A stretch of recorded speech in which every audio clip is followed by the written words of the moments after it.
Hello, everyone. My name is Anthony Avice Du Buisson. I'm an essayist for Philosophy, the Stuff of Magic, and I'm joined today with Yasmeena Ali. Hello, Yasmeena. Hi, Anthony. I'm Yasmeena, as you may have seen me on Twitter. I'm a photo-erotic model. I'm also an ex-Muslim, atheist, and vegan, and feminist as well. So yeah, nice to meet you guys. Nice to meet you, Yasmeena. I thought today that we'll be discussing a couple topics ranging from Islamism to right-wing populism, with a focus also on human rights in the Middle East and in Europe.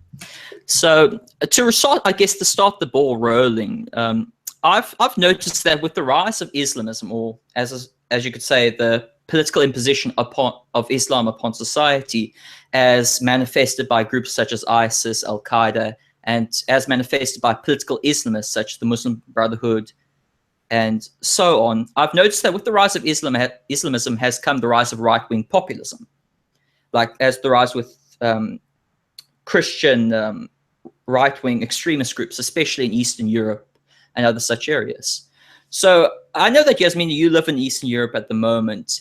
How do you see this, I guess, this development of right-wing populism in response to Islamism? Well, as you may have seen, I used to just, live in Poland, and, because of the rise of the right wing, I was like, I don't want to see these assholes, so I decided to move to Slovakia instead, where the situation is calmer in comparison to Poland, for example, where you may have read the news with the Christian extremists, as I like to call them, and you also see that in Hungary, for example, with the asshole in power who wants to just impose his own extremist Christian views on the rest of us by wanting to control borders and acting like the enemy, basically.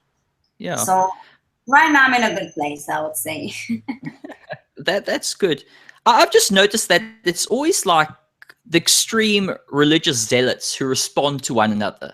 So you have there's the political Islamists who shout, death to the West or death to the infidel. And then in response to this extremism, you have the Christian fascists who sort of like say, like, we want like a stronger Europe, or like a more Christianized Europe.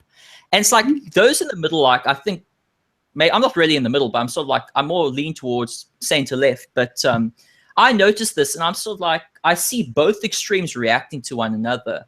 And I can't help but sort of like feel that, it's a repeat of history, because, we've seen what's happened like in the past where extremism has risen from sort of cataclysmic events. Like, I don't want to go to freaking Godwin's law, but you just have to look up the fascists and how they rose to power in the 30s and 40s, especially in Germany and other countries surrounding there. So, yeah, the thing is, as you said, you have these two extremist sides, clashing with one another.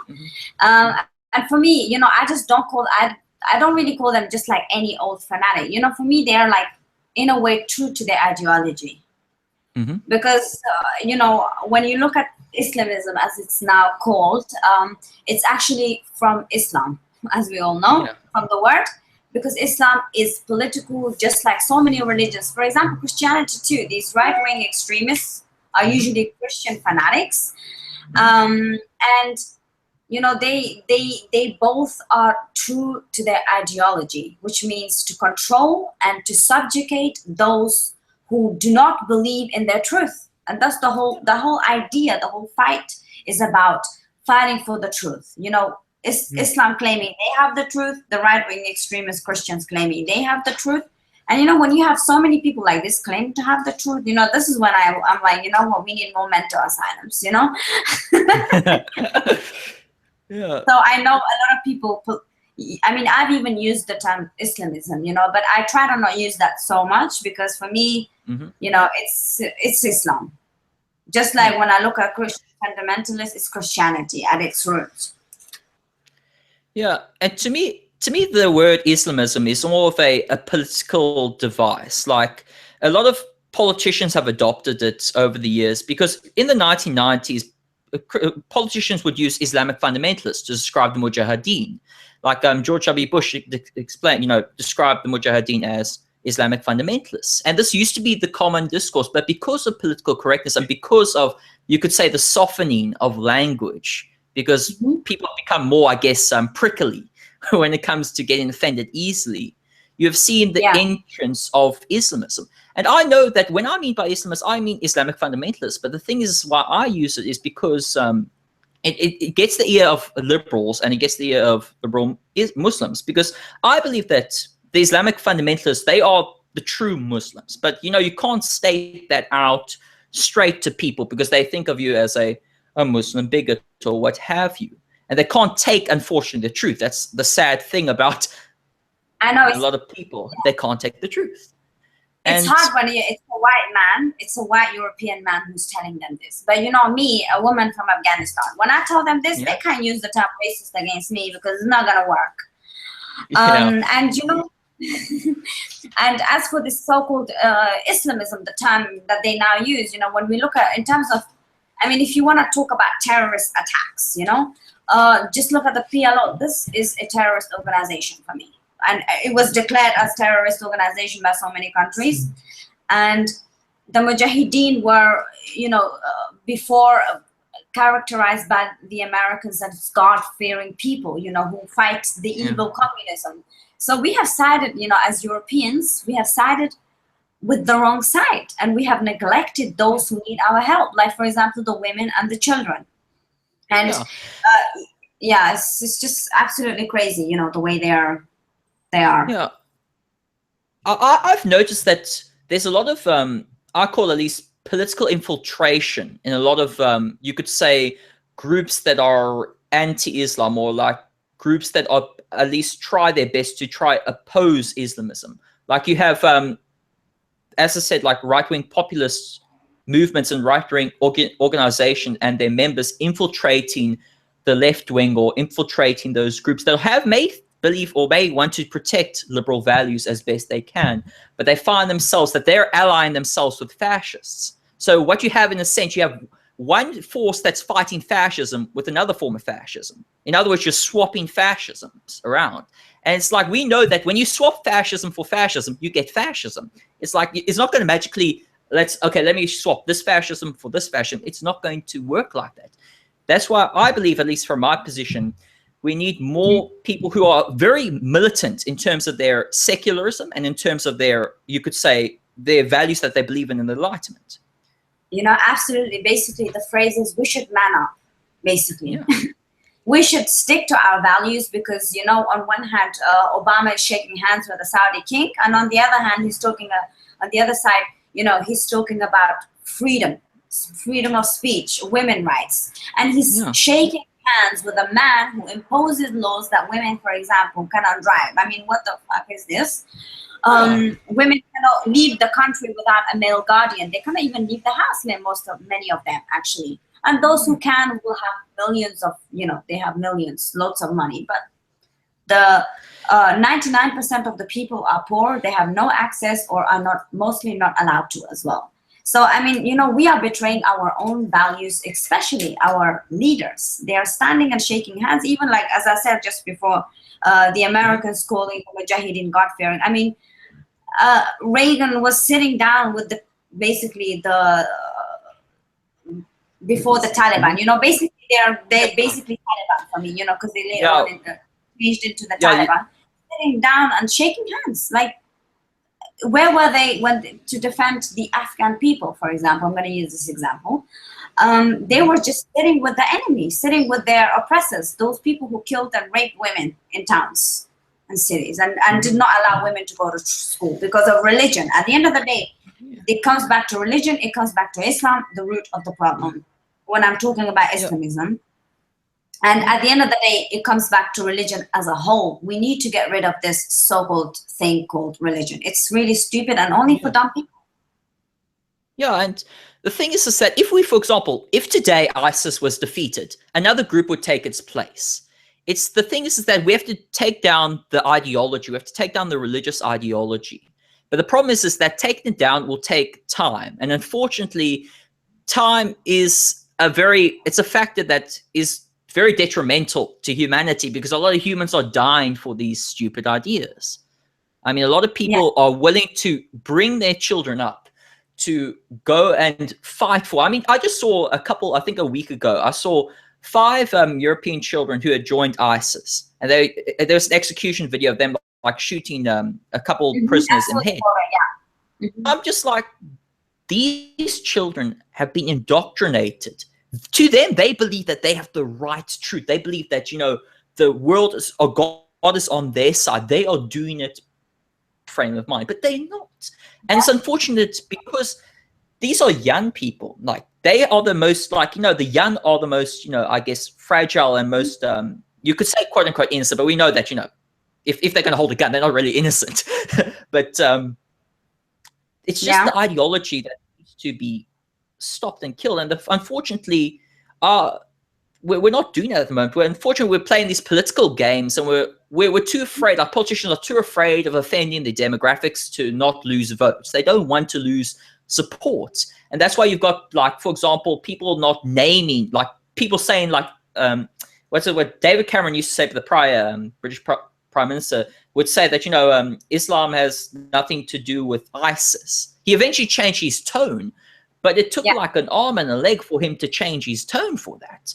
And these are basic things. I mean, I know naming a threat doesn't necessarily destroy the threat, but it's a good start in the right direction if people name the threat and address it and fight it. Unfortunately, we can't even address this threat to fight it. It's like Magic Nomad said, the Voldemort effect. Nobody talks about Voldemort because everybody's scared they're gonna get he's going to get them. And what I want to I want to mention a very important point. When you look at the current Islamic calendar, it's the year 1437. What's the year right now in the Christian calendar? 2016. Now compare Islam now to Christianity in 1437. Not much of a difference. Because they're both missionary, primitive, Abrahamic religions that claim to have the truth, and they have rules that tell you how to have sex, with whom you can have sex with, what you can eat, how you should eat, who you should kill, and on what basis you should kill somebody. And that is religion. The problem is, like, today we are different. Europe is different. I mean, we don't see which is being banned at states. We as a society have forced the church to go into the corner. Basically, we have forced them on their knees, and now they claim that they have reformed. When you look at the Catholic Church preventing women from having abortion and telling people, homosexuality is a sin, you burn in hell and you will rot in hell. I mean, compare that to what they used to say. I mean, look at the Bible. The text stays the same. They don't say abandon because we don't need the Bible anymore, or this is all bullshit. I haven't heard any pope saying, the Bible is bullshit. So basically, society has changed because there was a very large movement of people in Europe that fought for secularism, and unfortunately, this movement or these movements do not exist in Islamic countries. And in a way, when it doesn't exist, okay, but the Europeans could have helped here. Instead of bringing in Christianity to Africa and forcing people to, convert to Christianity, and, bringing in Nazism to Arab countries, because, one of the highest selling books in the Middle East is the Mein Kampf. Mein Kampf, yeah. Especially in Turkey. Exactly. And also, a lot of even Christian NGOs, what they do? They go to Israel, and on one hand, they talk about, when somebody slaps you on the cheek, you should turn the cheek around, But what are they doing? They're going around supporting the Hamas terrorist organizations just to fight against Jews, basically. Exactly what the PLO did, hijacking planes, cruise ships, this whole movement of terrorist attacks, suicide bombings we can trace it easily to the foundation of Israel too, when you look at the way they reacted to this, because until then, they thought they had so much power. Look, we, the Arab Muslim world, are so strong. With the Ottoman Empire, it's really, when they started to shit in their pants. But, even like, as I said, the Catholic Church doesn't have the power it used to have. And, when we look at the situation in Muslim countries, there is no Catholic Church in the sense. But, these people want to have a caliphate, like the Roman Empire. and we have to, as you said, stand by our beliefs and our principles. Otherwise, you know what? They bring it here, tomorrow you're executed for having a podcast or hang out with me. You know what I mean? Yeah. And the thing is that it's these ideological zealots that want to spread their ideology throughout the world. Like when it comes to the Middle East, like you have the leaders there who openly say, okay, like you've got Hezbollah and you've got other organizations who openly say that, we're doing this because we believe that we're fighting for some, divine purpose. And you have countries like Iran who fund Hezbollah, who support Hezbollah, and they prop up regimes like, the Assad regime, and they prop up these tyrannical regimes in order to not only continue the oppression or continue their tyranny, but also to wipe out those who may dissent from them or those who may try to fight them. And it's like, I just saw recently, like in Turkey, for example, Turkey had a recent coup where the military tried in their best to oust Erdogan, the president of Turkey. And Erdogan is an Islamist. He is a person who wants to impose some form of Islam upon society. And how he treated those coup plotters and that is that he cracked down. He took advantage of that, you could say, debacle to further his power. And now what he's done is he's extended his war against the Kurdish people, with another ethnic minority, which I support, because not only do you have the badass Israelis on one end who have fended off any opposing... have fended off any opposing units for the last over 60 years. And then you've also got the Kurds who are at the moment, like especially the YPG or, People's Defense Units or the SDF or Syrian Democratic Forces, who are at the moment trying their best to fight for a greater Kurdistan, or you could say the securing of one part of that Kurdistan within Syria, and it's Rojava. And I support their efforts because I view those people, the Israelis and the Kurds, as the strongest and most stable forces in the region. Because if you look around, if you look at al-Nusra, or if you look at ISIS, if you look at the Assad regime, and look at all those other factions who are very, very devoted to their ideological aims of imposing some form of totalitarianism, that's to say, the imposition of a total authority upon society, you find all these other groups have been like, they dwell in barbarism, but you have forces like the Kurds and the Israelis who actually are like the golden lights, if you will, in this dark vast that is the Middle East. Beacon of light, as Bibi called it, Israel's democracy is the beacon of light in the Middle East, which is full of cavemen, basically. They're all cavemen. In comparison, the Kurdish, not all of them, I would say, a majority of them, and Israel as a country is a civilized, democratic, people, culture. When we compare the Kurdish culture to the Saudi culture, I mean, you know what? You just see the big difference.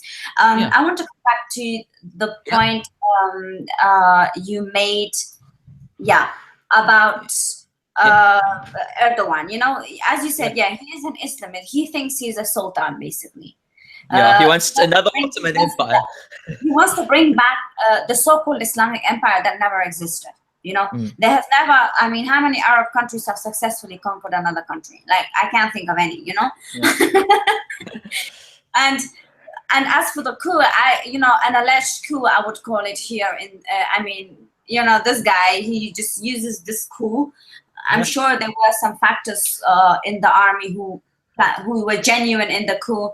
But the Islamists, I mean the extremist religious Erdoganists, they had already infiltrated the army, and because the army was very secular, and some parts is probably still secular, but they had infiltrated such secular areas, institutions, and that's how they were easily able to defeat the coup. I mean, they already had people from the inside. And this is the whole idea of political Islam. They want to infiltrate places like universities, like the army, like the government. So when they have a stable position that they can bring about the change that they want to. And that they have a stronger group of supporters. For example, in Turkey, you saw that, the soldier got beaten up. I think there was one soldier that got beheaded or something. And a lot of people, lynched. Okay, Erdoganists were out on the street, wagging their dicks, because I didn't see women. I saw mainly men. Saying that, you know, this is democracy. I mean, they use democracy to silence democracy. I mean, Erdogan was once posted a link about him talking on democracy, and he was speaking out against democracy, saying it's the worst system, whatever, you know. Islam is the answer, according to him. He goes like this: democracy is like a train. Once you reach your destination, you get off. So right there, that was said in 1996 at a Muslim Arab conference, I think it was. He said that in a crowd of youth, and he made this clear that, you know, he wanted to use democracy as a means to an end. Okay, let me not play this. I won't do it for real democratic purposes. What I'll instead do is I'll use the system by Mustafa Ataturk. That's the original, you know, the founder of the modern day quote-unquote Republic of Turkey. He actually was a secularist. But we'll use the system that was creative of that to come about our Islamist goals. And he's doing that at the moment. You just have to look. I mean, you know, you know, the moment he got voted, you know, and he came into power, I mean, women are, when I see now Turkish women, most of them are wearing some hijabs, and some have even started wearing niqabs. Yeah. And then they're preventing, talking about, oh, this is freedom, blah, blah, blah. We hated secularism. I mean, you know, we love democracy, but we hate Ataturk, you know? I mean, really primitive. What Ataturk wanted to achieve was to strip Turkey of this primitive cloak called Islam. I mean, you see his statements on religion, on Islam in particular. And, you know, they're not very Islam friendly, you know, so these Islamists are very angry, and it's a revenge for that. And with, you know, with also immigration to Europe from Muslim countries, and mainly because of the terrorist attacks, and that, and in a way, colonialism. The right wing groups are also on the rise, for example, in France as well. And you know what, if we don't react fast to block both of these groups, I mean, most of those people in between, I mean, we're going to suffer badly. This is going to turn very bloody, and I'm just, you know, waiting for some explosion. I personally think is that at the moment, unfortunately, I'm very disappointed with the United States response to the coup, because what has Obama done is he's sort of like he's sort of played how you could say like, you know, bowing towards Erdogan's advancements. Like when Erdogan openly states, okay, we want to get Fethullah Gulen extradited from the United States to Turkey, because, you know, we accuse him of the coup because Erdogan has an enemy called Fethullah Gulen, and Fethullah Gulen for a long time had been a supporter of the AKP. However, because Fethullah Gulen sort of like had a scuttle with a kind of a quarrel with Erdogan in 2013, you have this hatred that's now prevalent, and there's over 4 million people who are Gulenists within the country. And how does Erdogan respond to this? He imprisons the Gulenists. He imprisons those academic sympathizers of Gulen's movement, or his Met. And what he now wants is he pulls on the hair, if you will, of Joe Biden, or the vice president of the United States, and says, okay, you know, we want your help to sort of like take care of the coup plots. We want your help. You're going to do this because we are the corridor between Europe and the Middle East. You do this, or else you get no proper treatment from us. And Joe Biden says, okay, yes. I'll do that. I'll do that. And I find it just absolutely gobsmacking. You know, the thing is, with in reference to the US not doing much. I mean, you know, the USA cannot do much when Turkey is a NATO member, you know. Unfortunately. You know, unfortunately, you know, they allowed Turkey they gave Turkey this freedom, you know, and there are many spy stations and middle range missiles, you know. I mean, Turkey is used as a base in a way for the I mean, no, in a way it is used as a base for the US. They cannot just suddenly make a statement that, you know, could cause some conflict between the two countries. I mean, it's very important for the US to have the support of Turkey and to be, neutral. I mean, they did they're not going to extradite Fethullah Gulen because it's not going to happen, first of all. That's definitely not what the US is going to do. They try. I mean, they can try whatever they want to, but you know what? The US is not going to allow this. I'm sure of this. And, in a way, when I'm talking about Obama bowing down, okay, on one hand, he has to, especially with Saudi Arabia, but we don't need Saudi Arabia as much as now that we need Turkey in this sense in fighting, the ISIS and other terrorist groups. The thing is, if they say one wrong thing, then they're going to lose the support. They're not going to have. It's going to turn as messy as in Afghanistan. Yeah, I mean, I can understand in some respects the actions by the US in terms of their actions towards Erdogan, but I'm just sort of like, I just wish that it was not the case that we still have like Erdogan's Islamist nation a part of NATO. And what he's doing, like, for example, recently, he's sort of engaged in a proxy war with the pretext, or you could say the false reason, of attacking ISIS, when in reality they are fighting the Kurds. They're extending their war against the Kurds in Syria, and this is Operation. That's what it is. Okay, sorry, you go. Just to add a note to that, their so-called fight against ISIS is not really so serious. No. Only recently they just had a few bombing, but only on Kurdish areas, where forces are. But they hate Kurds more than they hate the Islamists. Yeah, they do. As long as they have, all these weapons, Turkey will not allow the Kurdish people to have a state. I'm sure. Yeah. And the whole United, all the countries in the world forces Turkey to allow a part to be cut for Kurdistan, then it won't happen. I mean, it doesn't really. It's not just Erdogan that doesn't want a Kurd for states. I mean, even Atatürk. Look at it. This is Turkish nationalism, and wherever you go, I'm not a big fan of the Turks. I'll tell you this, and I don't care if me neither. correct or not, but I fucking hate them.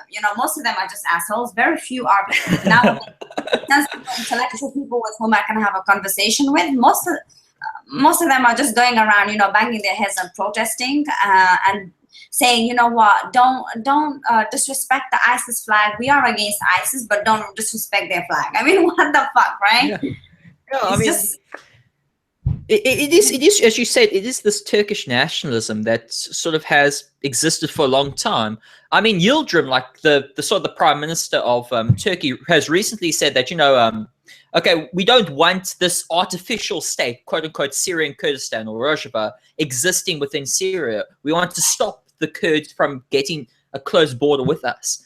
And unfortunately, it's that they'll extend their war and they'll fight more against the Kurds, because it's kind of funny that I find that, ISIS retreats from a couple territories in Jarablus, and that's like the northern part of Aleppo, northern area of Aleppo, and they retreat for a couple towns without firing a shot against Turkey. And the FSA, who are the Turkish-backed rebel groups or the Free Syrian Army, which is backed by Turkey, has taken up those pieces of land without firing a shot. But yet, when the SDF or the Syrian Democratic Forces push in, they have to fight tooth and nail against ISIS people. So I find it quite convenient that we have.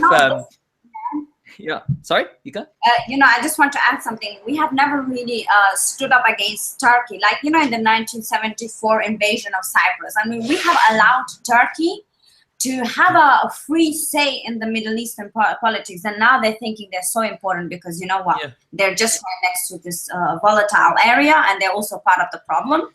The one problem in terms of coming back to also Islamism, secularism, and just in general politics, Atatürk, he replaced Islam with secularism, and to somehow make up for that primitivity in the people, he also brought about, he supported nationalism. He needed something for the people. I mean, he himself was a nationalist.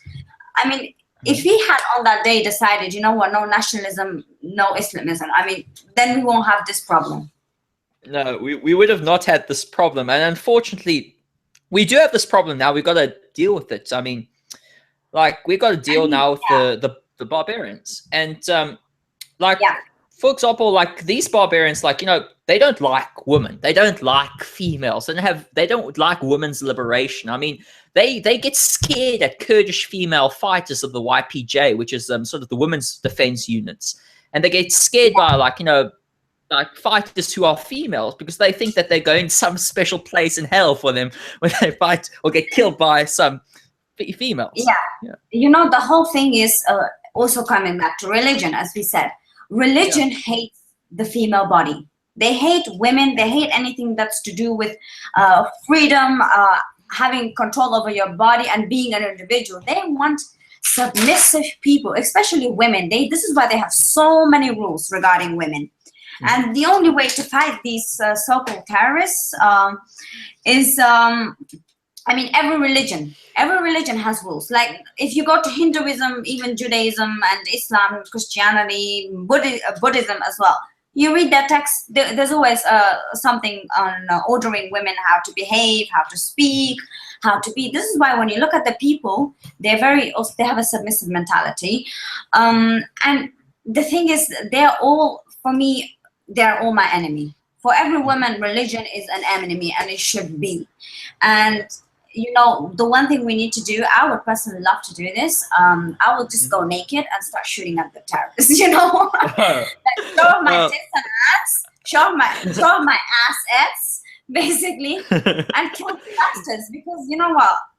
This is they will run away. You know, the moment they see a naked woman, they'll be like, Allahu Akbar, Allahu Akbar. You know, I mean, I was once in a, as I said, I'm a photo erotic model, and I was once in a webcam, and I had this Saudi guy who was in the webcam, and this guy is looking at a naked woman. My name is Yasmeena, and you know what? He's not, you know, he's turned on by the idea, and then he didn't realize his camera was turned on, and he started doing this Allahu Akbar, Allahu Akbar. I mean, what the fuck, right? They're so hypocritical. On one side, they wanna have affairs and whatever. On the other side, you know what? When it comes to the, I mean, in quotes, women, they impose these rules, and it's absolutely okay because that's property for them. That's not a woman, a human being, but property. And this is why I am supporting also the Kurdish forces, especially the women, because they're going to show these assholes, you know, what it means, what pain means. And this is why I also love the IDF. When you look at the women, I mean, come on, you gotta run. I must admit, like, I've always had a soft spot for like furious women, and when I see Kurdish female fighters, I see like bravery, tenacity, and sort of like this absolute sort of like, I'm not going to stand down and allow you to oppress me kind of attitude. I mean, when they went into Manbij, which is like an area within Syria that has been recently liberated a couple of weeks back by the YPG, you could just see how happy women were that, you know, they didn't have to wear these black ISIS veils. They were burning their veils. Men were cutting off their beards, and you could see the absolute joy in like that, because it's like this oppression, especially on women. Yeah. Especially Islam is very oppressive on women. It does not allow women's liberation. I mean, the whole idea of like the whole natural female body it's blasphemous. It's like we must cover. Not to be seen. It's not to be seen, no heard, only there to open her legs and have a baby, whatever. And that's rape, by the way. It's not. They don't even ask when you know, they rape you. That's it. You know. And I saw the photos of the Kurdish women with the bin bags, you know, that they threw, and some of them were smoking too. And for me, that is liberation. You know, this is what we need to support. We need to go out and support these women, because if we don't, who are going to support them? I mean, there are so many, you know, with a little touch on feminism, there are many feminists who are in fact, worse than the Taliban. They are telling women they're saying, you know what, it's choice. You know, this burqa and niqab thing is all a choice. Yeah. It's not a choice. I mean, it's an absolute, it's an absolute betrayal. Yeah, it is betrayal, because a lot of Western feminists have fought long and hard, especially sex-positive feminists have fought long and hard for women's rights, the right for women to wear bikinis and panties, what have you, and to dress how they want. They fought long and hard, but yet you have these other twisted, like really twisted feminists who want who protect the burqa, who protect the bikini, who protect the niqab, because it's you don't want to offend their culture or some other rubbish. And it's absolutely, it offends me, because I support women's rights. I support women's liberation. I support a woman to wear what the fuck she wants, say what the fuck she wants, do what she wants. That liberty at that level. That's my boy. The thing is, Islam and all religions are against human rights, and especially women's rights, when we touch on those. I once watched a documentary called Inside the Saudi Kingdom, and I recommend every person to watch this documentary, especially if you're a woman and you're living in the West. You need to see the state women are living in such country. And you see that, women cannot work in the same building as a man. They cannot drive. They have to ask for permission. And there's one guy, right? He's going out with his son in shorts, and his wife has to stay at home. And he's like, you know what? The worst thing in his life would be if his daughter comes to him and tells him she wants to marry some guy, or she's fallen in love with. Like, that's the worst thing in his life. That's blasphemy. The moment a woman says what she wants, and I'm so proud and happy to be an ex-Muslim, to leave this primitivity behind, because you know what? It's my body, and I decide what I do with this body and with whom I do it, because we have allowed religious people, cavemen, too many times to control us. And you know what? Those times are gone. We're no victims anymore. And this is what I say. I say that, we have to defend our open societies. We have to defend our secularism. We have to defend it against these barbarians who want to impose their religion upon society.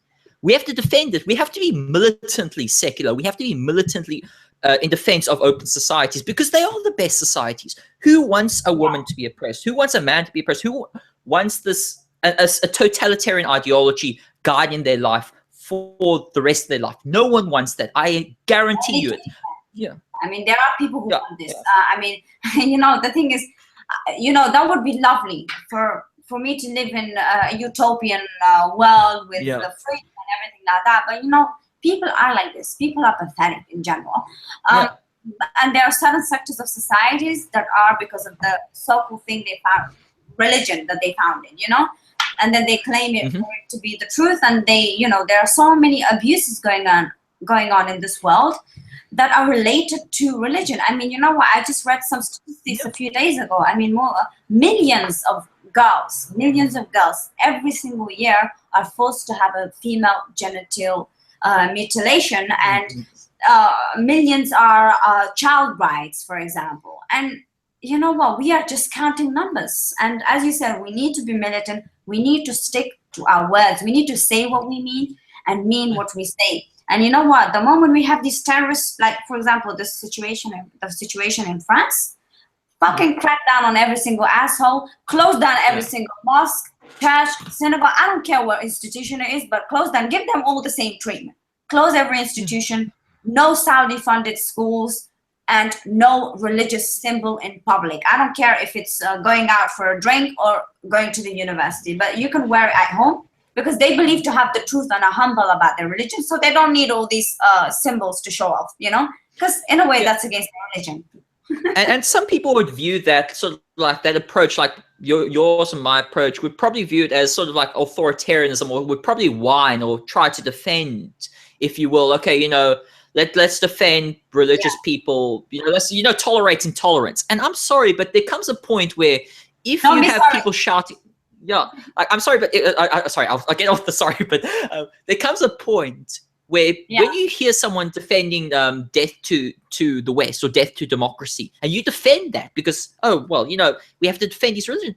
Bullshit. You have to point it out. You've got to say that, no, this is not acceptable. We will not stand by and allow someone to tarnish a democracy in which they can do this. Because if you did this in a country like in Afghanistan or Saudi Arabia, you said, for example, fuck Islam or fuck the Saudi government, you would have yourself lashed, or at worst, most times beheaded.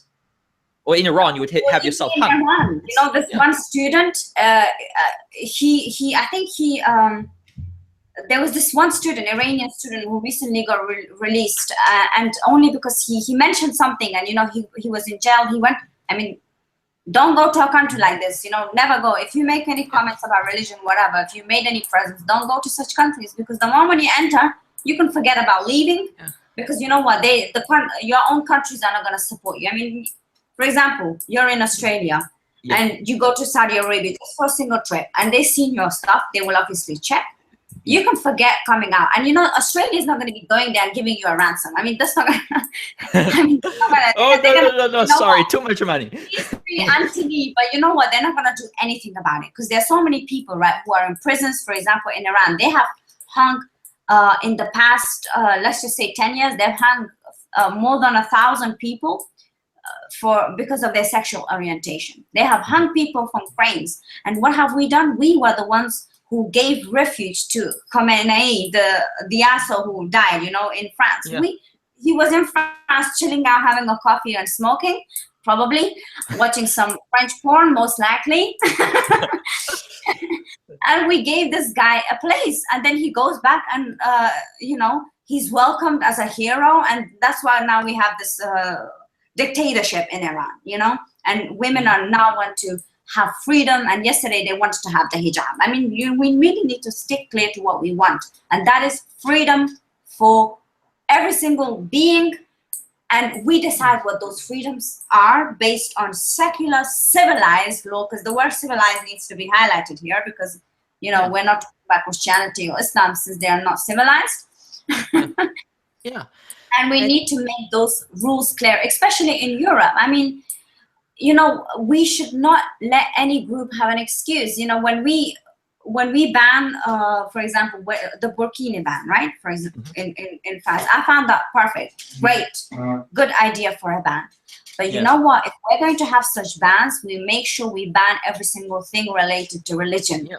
The other people on the left wing who are supporting the dhimmis or the Islamist apologists do not say, oh, look, you know what, you are speaking out against the burkini, but why don't you ban the cross, for example? I don't know. We should not give anybody any chance to point a finger at our law.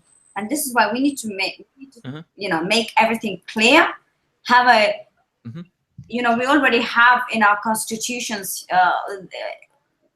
Declaration of Human Rights, and most countries are part of the UN, but we need to make sure and we need to enforce those laws, and we need to have also laws for those people who break this. I mean, just recently in United Kingdom, they made a special department for forced marriages.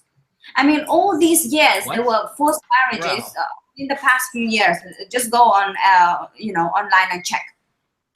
For more than 20, 30 years, I mean, Muslims have been living in United Kingdom for quite a long time, right? And also those of Indian backgrounds, primitive cultures, as I call them, they have forced marriages. And only recently, they do something about it. And how many people have been have been brought to court and imprisoned for breaking the law? Maybe one or two, that's it. But there are thousands of girls who are forced to marry, to have FGM, but on an excuse on going on holiday, for example, to Somalia. And of course they know what's going on. The authorities do know, but they, as we said before, they tolerate the intolerance. And if we do this any longer, forget a European culture civilization, because we're not going to see that anymore. I mean, you already see it now on the streets. Yeah, the thing is that if you say, for example, if I had to say that, I think the Western cultures, or I think societies with secularism, liberalism, and democracy are superior, people would call me all sorts of names and sort of view me as some weird racist. But when it's so what? What? Insane. That's just the word racist doesn't mean anything nowadays. It doesn't mean anything. They want to. They don't want to talk about something that's confronting society. We need to have a discussion. We cannot just shut somebody up by using the word Islamophobe. I mean, you know what? Try the word racist with me. I come from Afghanistan. That's not going to work with me. It's not going to. Yeah. And you know what? They might use that against you because they believe you're white, European, whatever, right? But the thing is, so what? People are going to say everything. Even if you said the best things and you're like, you know what? I believe they have their choice, but I don't agree with them. You know what? They're going to say, look, look at this infidel. At the end of the day, behind closed door, they're going to call you a kafir, infidel, who deserves death, according to their books that they believe and follow in, because they're not going to denounce those verses. How many Muslims do you see saying, you know what, I defend the kafirs. I don't believe in their non-belief. I mean, you know what I mean? That doesn't make sense. But are they willing to denounce verses in the Quran? Are they willing to denounce there's so many violent hadiths that are more of a problem than the Quran. The hadiths are more of a problem, you know, because of their detailed violence and orders. Well, and how I at least my strategy, if you will, for or how I get a view to try sort of solve this. I mean, I believe that we need to sort of empower the reformers of the religion. And I know that sort of means empowering the liberal versions, but it's almost like a type of ideological subversion, where you empower those reformers who want to bastardize their religion, and you kill the religion slowly that way. On war. Because unfortunately, we could try to do the whole force thing right now, but that's not going to happen really if we know all the political stuff that goes on at the moment. But what I'm talking about is an ideological subversion in the terms of using or empowering Islamic reformers, empowering those individuals to bastardize their religion, therefore make it less serious and make it, you could say, kill it from the inside, if that makes sense. Yeah, you know, I'm a bit more radical. I'm a bit more militant than you when it comes to this point. Yeah. You know, the thing, go for it. You know, who is a liberal religious or moderate? Because at the end of the day, as I said before, they still subscribe to the message of the religion. And as long as they subscribe, we're not going to have much movement. I mean, when I look at the movements that we had in Europe, there were many people who were even Christians, but they denounced Christianity. I mean, how many Muslims are willing to denounce their own religion? Not many. I mean, there are a few people who are reformists. I would say reformists in the sense that they don't go and blow people up, and that they don't take the religion seriously. So it's more like, you know what, Friday prayer. Okay, that's for me religion, Friday prayer. So Jummah, you know, that's for them. That's religion. But the thing is, these are people, the reformists, I'm sure they have some idea of education, otherwise they won't have such a position. And they know the difference between right and wrong. I mean, many of these people know that this is, you know what, why don't they denounce the religion? I mean, unless it's done for a political reason, I'm not going to name names, but some people in the public sphere where they use their, you know, they say I'm a Muslim, maybe, you know, just as a name, so as culturally they may, you know, but Islam has not made that jump in terms of being identified as a cultural Muslim, because there is no culture in the end, but still there is this, you know, this vacuum exists, and, you know, Islam has not filled it up, you know, and I understand your meaning, because there are reformers out there who are they say that they're Muslim, but they're not Muslim. They're using it as a means to sort of infiltrate, you could say, those circles where... I understand it for that, but there are genuine people who think that, you know what, I'm a liberal Muslim, I'm a moderate Muslim because I allow my daughter to have an education. I mean, for the word allow, it just tells me everything about that person's mindset. And the thing is, the problem is that in Islam, there is a central authority. I mean, when you look, when I'm saying in you know, a central authority in terms of not like the Roman Catholic Church, no central authority, but there are many states, I would call them, I'm going to group them all together, that fund Islam, that go around the world and, you know, give money for mosques, and, you know, so they're part of the problem, and we need to stop that. Definitely, we need to have more control on where this money is coming from into European countries. I mean, you know, they're in. I will use the example of Germany because I recently read an article. There are more than 2,000 mosques in Germany, but they're not really sure of the number, and some of them have been, well, many of them have been funded by Saudi Arabia. I mean, come on. Yeah.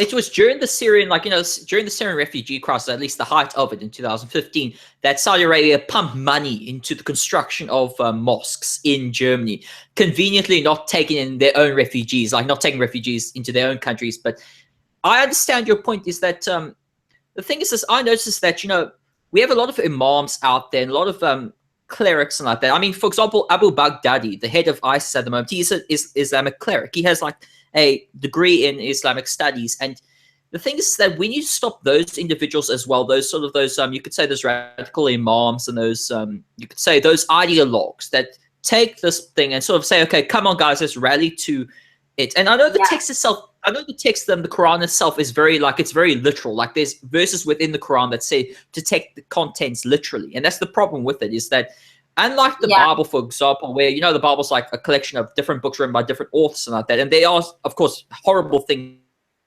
in it. But when it comes to the Quran is more of a manual. It's a manual on how to, it's a manual on how to live. It's on a manual on how to, I guess, spread the ideology across the world. You know, I just want to, sorry, I just want to add something. You know, I have a small, you know, just want to add something, and you know, then I have a little, you know, a guest speaker, I would say. You know, David would like to say something, you know, in regards to just this topic. So, yeah. What I wanted to say is when you say about, when you talk about reforming, you cannot reform the truth, because those people, the Christian evangelical right, the Pope, everybody is absolutely sure to own the truth. So how are you going to tell them? We had this in Europe, where it was called the Reform Movement, which ended up as the Protestant Church, that in a way is more liberal, but in many other ways is as reactionary as the Catholic Church. So what I want to say is, how do you intend, or how do you think, and I've seen this in Judaism, and here it works a little bit, but actually it doesn't even work there, because the moment you think you own the truth, you cannot reform, and it has never happened. There has never been a more liberal Zeus. There has never been a more liberal Odin or Thor. There has never been a more liberal Lord Krishna. Because you cannot, from a logical point, even from a logical point of view, how can you reform the truth? So we have no chance, and we lose time, and we lose valuable time, and we lose not only time, but ground every single day by believing we can support some kind of liberal. Look, Hamid Karzai in Afghanistan. Okay, I'm not Afghan, but I've followed this since I started with politics at the age of 12. So I was that was 76, and we were in the Cold War and all of this. So I remember very vividly how we thought that the Taliban, or the Mujahideen as we called them back then, are our hope to weaken the Soviet Union. So we pumped, you know what happened? At this time, the Stinger missile system was the most sophisticated weapon system this planet had to offer. Israel didn't get it, but the Mujahideen got it. Because I'm not complaining that Israel didn't get it, but you know what I mean. The thing is, I was 12. I was not even aware of being Jewish back then, because it didn't matter. But the thing is, we only think from one step to the next. And siding with reformists is as delusional as believing in voices from above, voices from burning thorn bushes, and believing in Hamid Karzai in Afghanistan. He seemed more liberal because we wanted him to be more liberal. And the moment he thought he wouldn't need us anymore, he kicked us out.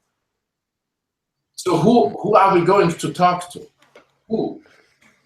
Al-Qaeda, because they are less extremist than ISIS? In a way, we should even support Al-Qaeda and ask them not to blow up the next building in a main US city, or only those buildings that we deem unnecessary so that we can, you know, build on synergy effects. There is nobody. I've known somebody in Germany she has set up a so-called liberal Muslim association. You know what? Nobody cares. There are some idiots singing with her Kumbaya, and the rest is more or less waiting for the day to drag her out of the house. They are not taken seriously. We don't take them seriously because still they are on the other side of the river. Mainstream Muslims don't take them seriously because they say, yeah, this doesn't exactly, it has to be seen in the context. But still, rather than say, look, we cannot afford funny stories of voices from above. But the real problem is why we can't say that, because we have our own clown brigade. Yeah. Very funny clad bishops abusing choir boys, and we say, yeah, but this is a different story. No, it is not. Yeah, and you know what, as I said, you know, if we are not strict with our own idiots, we need to have these clear laws, civilized and but the problem starts politically when conservative parties are always the political arm of Christianity or Catholicism in Spain, in Colombia, in Brazil, in America. Well, in America it's the evangelical right, but they are no better. When Opus Dei had infiltrated the Franco dictatorship, when Opus Angelorum is directly supported by the Holy See. What is holy here? On the one hand, they agitate against abortion and birth control, and on the other hand, they make money with company shares in one of the biggest abortion clinics and pharmaceutical company. You know what I mean? We are talking about the clerical fascism. We're sitting in the same boat with the same idiots. Only we don't allow them to behead us anymore. But we still bow our stupid heads, we fold our hands in prayer, and allow them to sit at a seat at the table of civilization. Yeah, that's the sad story. Honestly, I have not really a response to that, to be honest, because it's not an accusation. No, I don't take it as one. Yeah, but what I what I wanted to say is that, you know, I was sort of in the mind of when I meant by sort of, I guess, the empowerment, if you will, of reformers, is that sort of killing the religion from the inside. But I understand your point that, you know, it's not going to do anything. You know, the liberals. Yeah. I've been to some very liberal Jewish associations. But the fun, okay, we have female rabbis, okay, which is unheard of. If you tell this in Jerusalem to mainstream Judaism representatives, one half of them is falling dead on the ground because this is shocking, and the other 50% is laughing. Because what is a female rabbi? So nobody's taking them seriously, you know? And besides, even if we take, I mean, I have attended services because I wanted to see what it means to be reformed. In the end, they still believe that there is a not so violent son of a bitch sitting somewhere, drowning the planet just because he, she, it, because we don't have a word. You know, because of the ending, you cannot make out the gender of God, which is already quite some progress. Christianity says male, Islam says he is male, whatever. At least we don't say that. I mean, we, because I'm Jewish, but I'm an atheist. I'm a Zionist, but I'm an atheist. So the thing is, in the end, they still believe that there is some idiot sitting somewhere, drowning the planet at whenever he, she, it, they feel like, but it is not so bad an asshole. You know, the thing is, like David said, you know, the thing with the internal fight, I mean, I love the idea. I love the idea of empowering. They're not about liberal, you know, they are not about discarding. They're about getting it more user-friendly. You know, yeah, it's just like... I understand your point. I understand your point. Subscribe to the message. Yeah. Like, I understand for those people who are, for fear that they will be attacked, whatever. I still understand, that they say or pretend to be moderate in order to bring some people from the radical side from killing into a bit, to be a bit friendly, not to kill. How sweet, right? It's sad that we have to. I mean, I still support the moderate voice because you know what? Yeah. There is. Sadly, we Western countries, as David said, and we have our own idiots to deal with. We haven't gotten rid of those, and then we cannot really speak much. We're stuck on a boat. We're in stalemate, and we have to, in a way, support these people because we're not left with much choice. Yeah. Where and we have to, start acting by being very strict and say, you know what, you don't fucking follow our laws. You can go back and kill each other in the fucking countryside.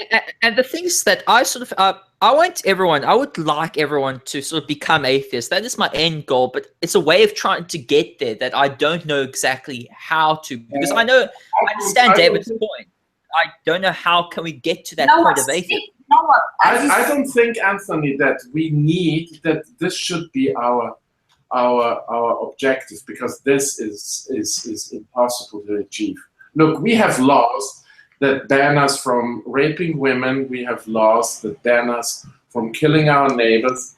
And many people don't subscribe to them, but still they don't kill their neighbors, not usually, because they don't want to end up in prison. I'm not talking about winning the hearts and minds. It is enough. And there are still idiots and life forms who think raping a woman is not only acceptable, it's not only thinkable, but is highly desirable. But because of the law and its implementation, they rather stay in freedom, more or less, than in a cell for the next 25 years. So it would be enough, but that requires at least 50% of the political spectrum of the Western world to abandon its Allah or God or Jehovah or whoever is the son of a bitch in the business, because conservative parties across the board, you find them on Sundays in churches. And actually, I know this is going to be outrageous. Actually, I don't even mind when I hear ISIS is killing some Christians. You know why? Because what the fuck? They have done the same. They would not, maybe not the people, those very persons, but when you adhere to a criminal organization, and for me, every institutional messianic, in the sense that they want to win over people, which Judaism doesn't. But don't get me wrong, I'm not defending Judaism, but at least Jews never tried to proselytize anybody. Quite to the contrary, you have to answer many very difficult questions. Why in the hell you want to convert? So the thing is, we need to drop our own hallucinations in order to impose laws saying, you do this, you go to jail. You do that, you go to jail, or we take away, we strip you of your new citizenship and we send you back to Iran and we keep your wife here. Yeah, it's, the thing is, as I said before, it's a nice idea, to support the moderate voice. And I still, in a way, do support them in the moderate side. But you know what? I don't trust them. I don't trust anybody who still subscribes to the message. And I once had an argument. You can trace it on my Twitter with Miriam Namazi, the Iranian woman. And she does amazing work. I don't criticize the amazing work that she does in fighting extremism, speaking out for women's rights. But she's still, even if she doesn't believe in a God. But the thing is, she was defending people who are secular and saying, what about society and family and friends? I mean, you know what? I left the religion and I don't want to have any communication, and I don't, with people who want my death just because I don't believe in their bullshit and their fairy tales. And this is why we need, those people who have really left the religion and are outspoken in a safe area. Of course, the safety is important as well. I mean, you cannot in Saudi Arabia write something and then get arrested. you know, they have to make sure they get to safe areas, and you know what, use the word like a sword against them. Because you know, even like Malala, I mean, you know what, okay, the Taliban were going to put her in the head. She talks about she doesn't call herself secular or moderate, but she is the modern Muslim woman, basically. She's the modern. She Islam and says that Islam has nothing to do with violence and all that rubbish. Yeah. And this Taliban who shot her is saying religion, we shouldn't teach God because God forbids us to. He's using Islam to speak out against her. And on the other hand, she wants to be the good Muslim girl, the good Afghan girl, and she's not. For me, she's not a role model at the end of the day, because she is not denouncing an ideology that caused the shot in her head. Yeah, I mean, I understand, you know, completely. It's a bit, no, it's a Stockholm syndrome. I mean, you know, as long as they cling to those to the cloak of Muhammad, you know what, is going to follow them like a shadow. They need to get rid of those cloaks. They need to get rid of Muhammad and every single trace of that religion from their life. You know, if you see everything in my house, you won't find a thing. Only when you see my naked pictures with a hijab. That's as close as I come to Islam, you know, in my house. And that's for me a very important thing to do, you know, to show off my ass wearing the hijab. Would you also recognize that some of these people have psychological, like, you know, influences on their mind? Like, you know, they've been indoctrinated into their religion like that. How do we deal with that? You know, indoctrination exists, of course, like child soldiers and women being indoctrinated, right? But let me say something. We are living in the 21st century. Most places in the world have access to technology, to the internet, to the world. You see it on the news. I mean, you see that your suffering is caused by the religion and you're not speaking out against it, or you don't have any opinions about it and you want to follow. On one side, it's indoctrination, but on the other side, you know what? They're also causing their suffering because they allow it, because they think, you know what? They subscribe to the message at the end of the day. Because, you know, I'm going to use the example of my sister. I don't believe in a God, and I am very outspoken when it comes to religion. My sister, you know what? She was talking about freedom and everything like that. And she was saying, yeah, it would be nice to have a freedom and blah, blah. And you know what? We had all these discussions about religion. And you know what she says? She says, for me, Muhammad and Allah is important. Like she still wants to go out, have an education and be a bit secular, be a bit free, a bit of freedom. You know, they're still part of the mafia club, you know? Yeah. And where is she now? She's gonna get married in a few years, have children, and then she has to follow this. She's going to be following this religion, these expectations from her as a woman. I mean, this is all bullshit. And you know, this is a woman. As I'm gonna use this example. Sure. She's living in London, and she has access. I mean, it's not just about mental. You know what? Mental illnesses, those are very few cases.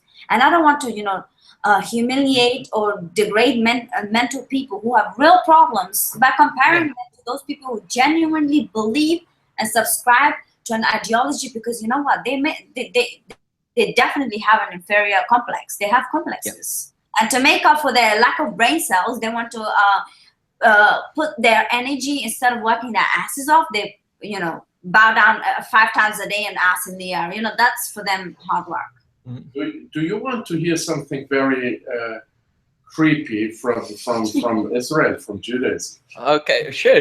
Go for it, David. Just to prove my point, and I mean, I don't need to prove my point, but just to show something. According to many rabbis, and according to many scholars of Judaism, the state of Israel is only to return at the end of times with the advent of the Messiah. Okay, so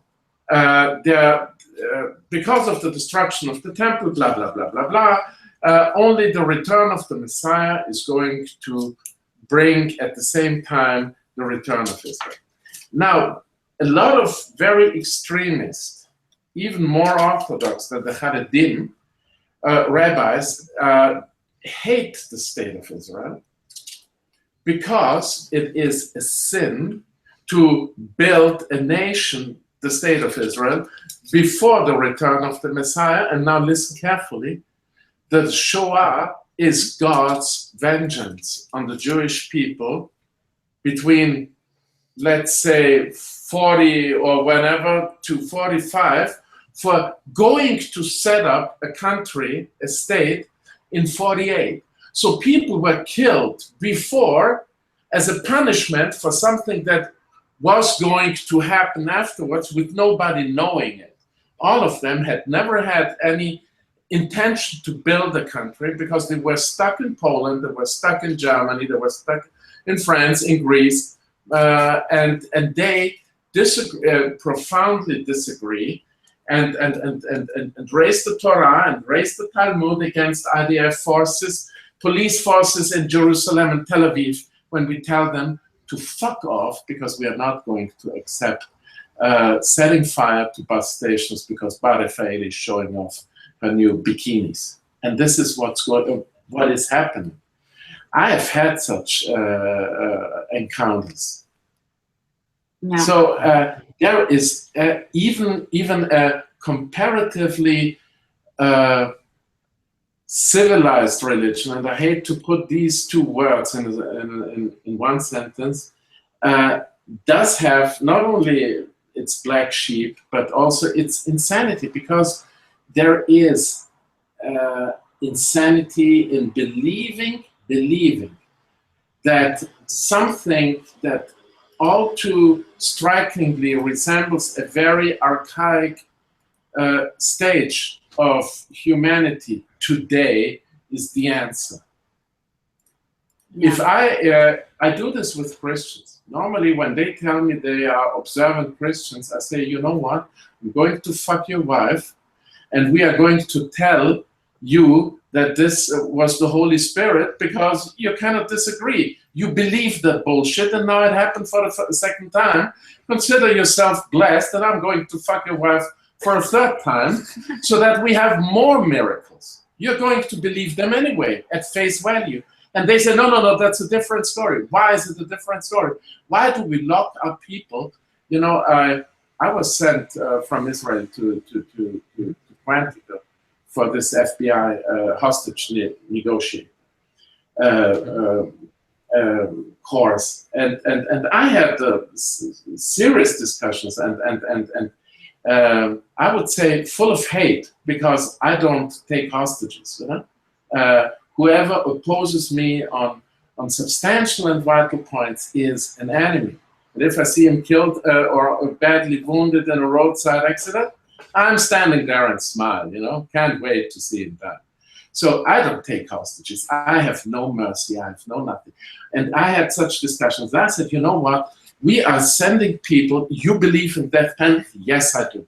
Now, here's a case. There is a second case. There is a fourth case of somebody who killed women, who killed everybody in a McDonald's because God told him.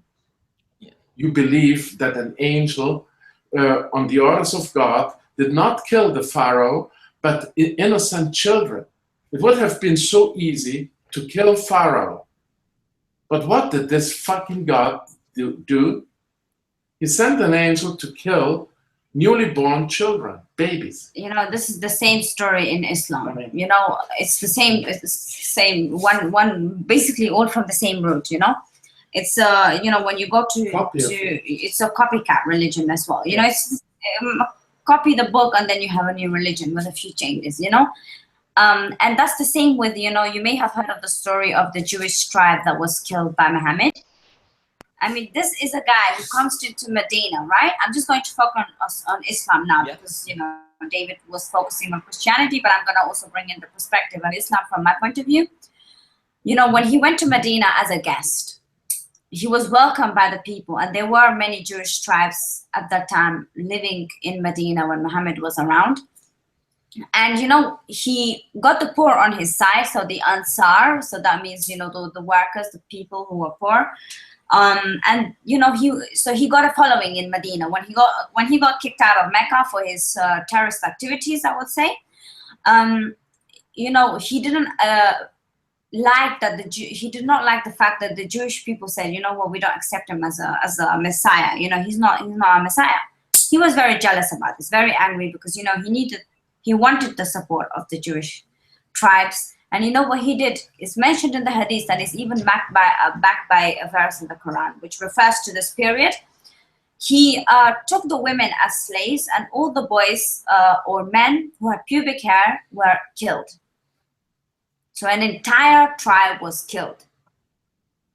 And you can Google this. These are mentioned in the hadiths, and you can also go to the Quran and check the references. And you know, this is also, you know, it's just, we need to definitely do away with these things and be very strict, and as you said, militant, and stick to our words, and our words, our swords. We don't need a big giant sword to fight. We need our words, our pen. And we also need a large support as well, because unfortunately, in order to maintain these laws and maintain these values, there has to be a huge support base. And unfortunately, we have a lot of people who don't support these values, who view these values as some, how you could say, toxic or something like that, some ridiculous thing. And no, they're traitors. Sorry? They're traitors. Yeah, in some respects they are, because they don't realize that they live in a society, or at least they live in a democracy, in where they can disagree with the government. They can have, you know, women are allowed to wear what they want, say what they want, what have you. And they're allowed to do a lot of things within their democracies. I mean, I can openly criticize the Australian government, and no one's going to come next door, lock me up, or like take me away in like a little, like a secret, like police force of you. I can say these things openly and freely because I live in a democracy. However, you cannot do this in places like Saudi Arabia. You cannot do this in places in Iran, Iraq, Afghanistan, what have you. Because these people don't value democracy, because they view democracy as somehow a threat. They have viewed this a threat to their religion. You know what? Democracy has been created by the Christians and the Jews, and the Christians and the Jews are enemies of Islam. You know, today in Western societies, we take a lot of things for granted, such as freedom of speech, going out, being able to vote, being able to communicate, have an opinion. We take all these things for granted. And these things we fought hard with blood, with so many, the 30 years war, so many people died.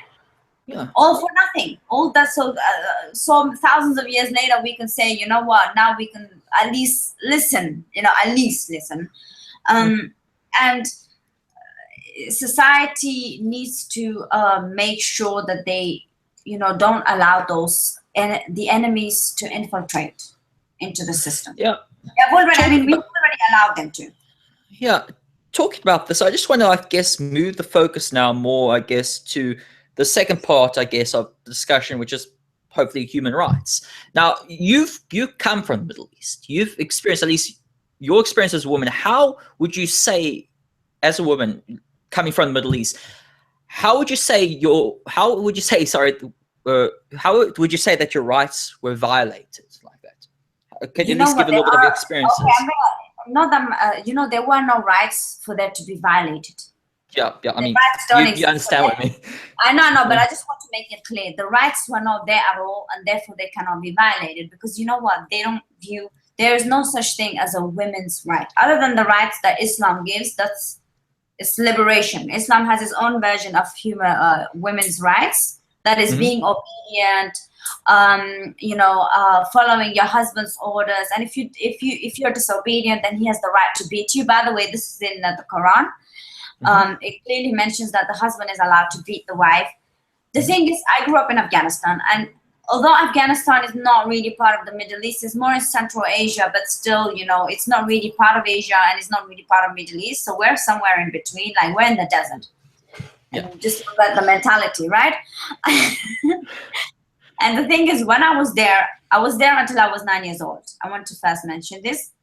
And the only time I had a taste of education was just before, you know, the Taliban had come to that area. So we were sitting on the street. The Taliban had already actually taken over the country, and we were the very few girls. For a month, we sat somewhere on the street, on the side, and we were learning something. I can't remember exactly what, but I remember that this was for like a few weeks and then stopped. That was just once in my lifetime in Afghanistan that I had a taste of education. What letters, just at the alphabet, the Pashto alphabet. And other than that, women were not allowed to go to schools.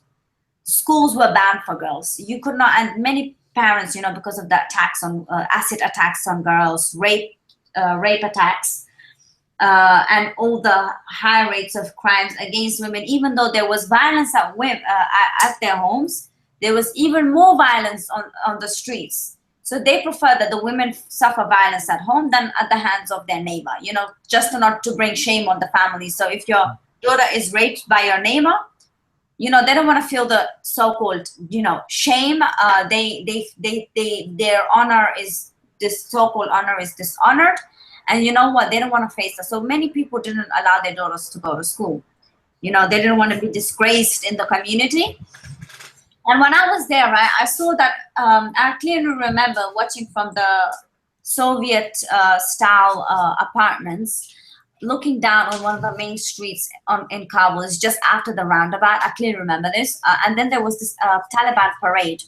They were showing off their missiles and guns. And then, you know what, it started. And I was like, you know what is going on? Like, for me, I had lived between two different cities. I kept on going, and I never had an education. And, you know, kids, when you see something, you were wondering what's going on, right? I had no idea of religion. I did not even believe in a God. For me, the idea of God was alien. I didn't know what that was until I came to England. That's when I was confronted with the idea of belief of a God. But before, I had no thoughts of there being a God or whatever, right?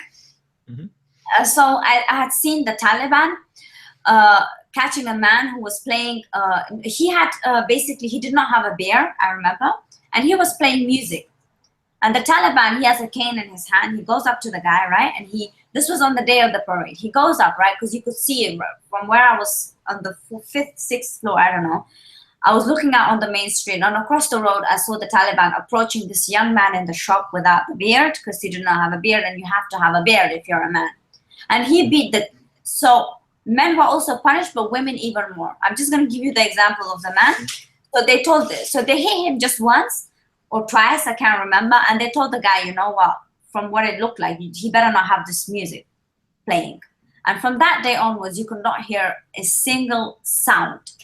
Only nasheeds, only Islamic nasheeds or so-called Islamic songs, you could hear that. Without instrument, no, nothing. And if because they have like spies, so you get money or whatever, you know, when they hear, look, shopkeeper B is breaking the rules, he's listening to a song, you know, you're going to get your shop closed, and you're going to be, you know, beaten the shit out of.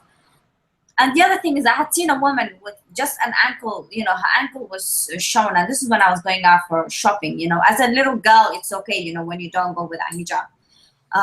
But, you know, the moment where you have breasts or you look older, they would be aggressive towards you. But as a little kid, like 7, 8-year-old, you're running around, you know, that's okay, still okay. Only when you're in the mosque or whatever, you have to cover, you know. So as a kid, you know, I saw that this woman was the guy really beat her with the cane. And, you know, there's even a similar photo like that on Google. If you see, there are many photos like that of women getting beaten in Afghanistan with the Taliban having a cane. That was daily there. And they also had executions. Although I did not go to the execution area, but there were some people who were fascinated by the hanging, because that was not, you know, part of Afghanistan before. So there were many people who were like, oh my God, somebody's getting hanged, let's see. And so they had already introduced fear into the people. And, you know, the people were poor. There were many years of war. And so, you know, they believed afterwards. They were like, you know what, maybe it's true. Maybe religion is really true. Let's take God seriously, you know, in Afghanistan. And when I saw that, you know, I was just like, for me, that was so alien. Like, I didn't know how to react as a kid. I remember seeing it, and I just did not understand what was going on. And I remember slowly that I was taught verses from the Quran, and, you know, the kalima, the shahada that you have to say if you want to be a Muslim, you have to say the shahada. This is like converting to Islam. And I had learned all these things, but, you know, I heard these strange words in Arabic, and Arabic is not part of Afghanistan either, right? Mm-hmm. And I didn't understand anything. And they were like, oh, there is a guy called Muhammad and blah. And I was like, who the fuck is this Muhammad guy, right? I don't know him, right? And and I had heard stories, and I had seen women getting beaten on a regular basis. And I know one distant cousin, her mother got an iron, hot iron, like clothing iron, and she burned her back because she was disobedient. She burnt her back, both of the daughters' backs. Can you believe it? This was daily, pouring acid on girls' faces, beating the shit out of them. And who are they going to go to at this time? There is no such thing as a women's rights organization that are going to say, you know what, chatline women's rights, call us. That doesn't exist. You know, when I came to the UK, you know, I was told to wear the hijab. I was forced to wear it. And, you know, I did not understand. I was told that my identity was a Muslim. That's what you know, yesterday I was Yasmeena, and today I'm a Muslim. That was your identity, basically. And I was forced to wear this. And as a child, you don't understand, right? And you think your parents do the best for you. And then I had seen, you know, and I also remembered what was going on there. And I also got some, you know, racism against my color.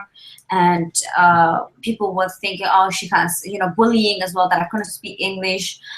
And you know, that for me, I never really belonged in England, and I never belonged, and I still don't feel I belong to Europe, and I don't belong to Afghanistan. So I'm somewhere in between, you know.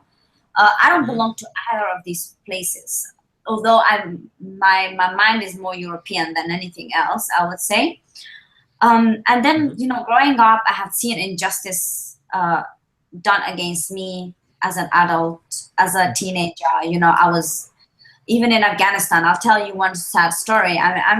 It doesn't hurt me to say these things. It's not, you know, those times are gone. For me, I'm no longer a victim. I decide. I have the future in my hand, and it's my body, right? Yeah. I mean, my own mother used wires to beat her children. She beat us with wires. Wow. And this was normal for there. There is no such thing as a right. And I even asked once my mother, and this was in, I had asked her in England, you know, what about, I asked her what her views were on rape. And she said there is no such thing as rape in Islam. Can you believe that? Yeah. The whole concept of... The fault is the woman's fault. And then I asked her, what about this verse? Because, you know what, I had heard from a non-Muslim this verse about beating women up, and I did not know at all it existed, right? Because you know what? The majority of Muslims come from countries where where Arabic is not the main language. Look at Indonesia, look at Pakistan, Afghanistan, you know. These countries don't have Arabic as the culture and language, and they don't even understand what they're reading, you know. Not even the Arabs themselves, but you know, when I was reading, I can read the Quran. Now, I mean, of course, now I know what it means, but growing up, I had read these verses and I thought, wow, beautiful, right? Without an idea of what it means, because I do not speak the language. And so many Muslims like that don't understand what's written. So when I asked my parents, what's this verse about beating women up? And you know what? My father says, oh, by beating, it just means, you know what, just tapping the woman on the shoulder. So he did not say it's wrong. No, this does not exist. He said, you know what, beating is not like you kill a woman or something. It just means, you know, you just give her a tap on the shoulder. I mean, and this is a man, who said he will use violence against his own daughters if they leave the religion, or his own children. I don't need to just stop you there, but I'm saying this is not a mentally disturbed man. This is a man who's a university-educated doctor.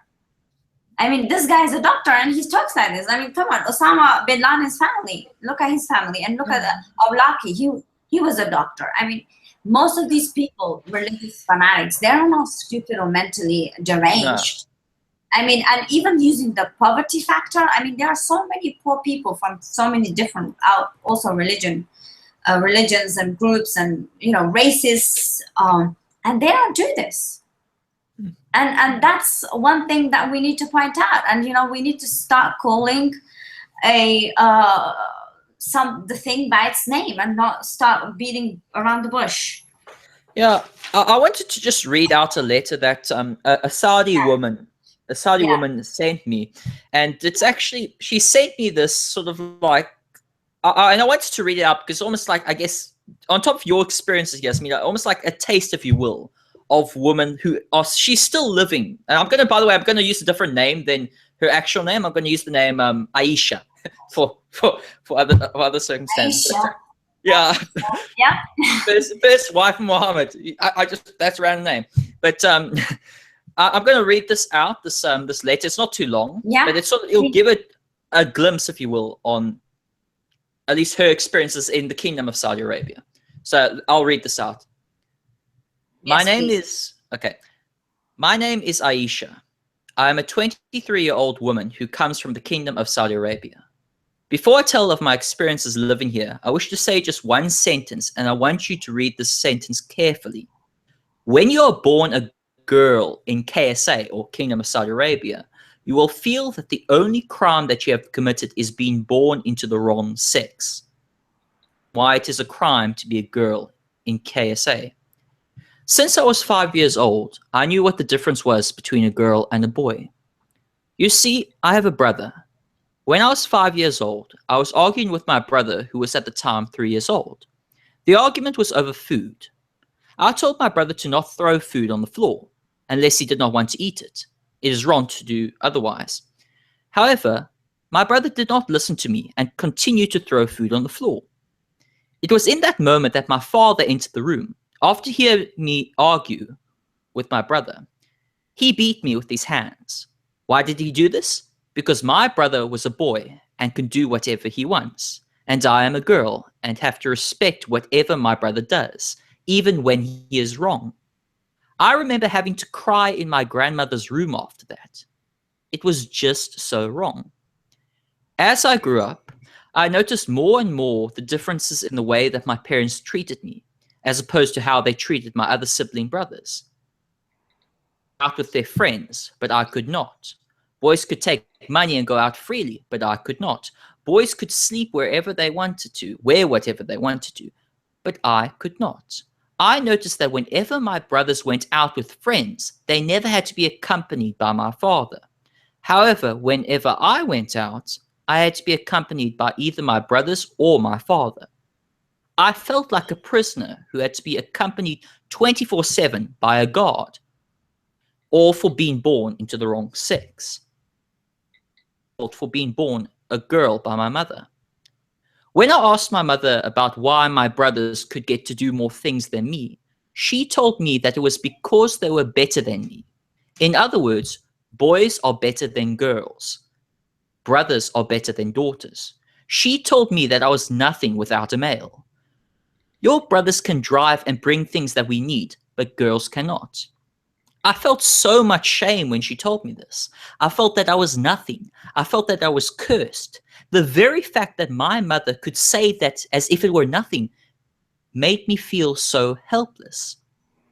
As the years went on, more and more beatings occurred by my father and even by my brothers. It was only when I graduated from high school that I decided to change this. I decided to do all that I can to be independent, to show my family that even if I am a girl, I can do many things that boys can do. I can still be a successful person even without their support. When I told them that I wanted to study medicine or nursing at college, they laughed at me. My father and mother did not believe that I could be successful at this. However, I did not care about them because they mean nothing for me. I believed in myself. The next day, I registered into my local university. However, I still have to give my father all the money the university pays for me to allow me to study, because if I refuse, then he will not allow me to study and he will beat me. First year of nursing was so difficult. I had to learn the English language because my course was mainly taught in English. None of my parents are educated, and my father did not allow me to have a private teacher. Even when I offered to use my own money, more about money than he does about me.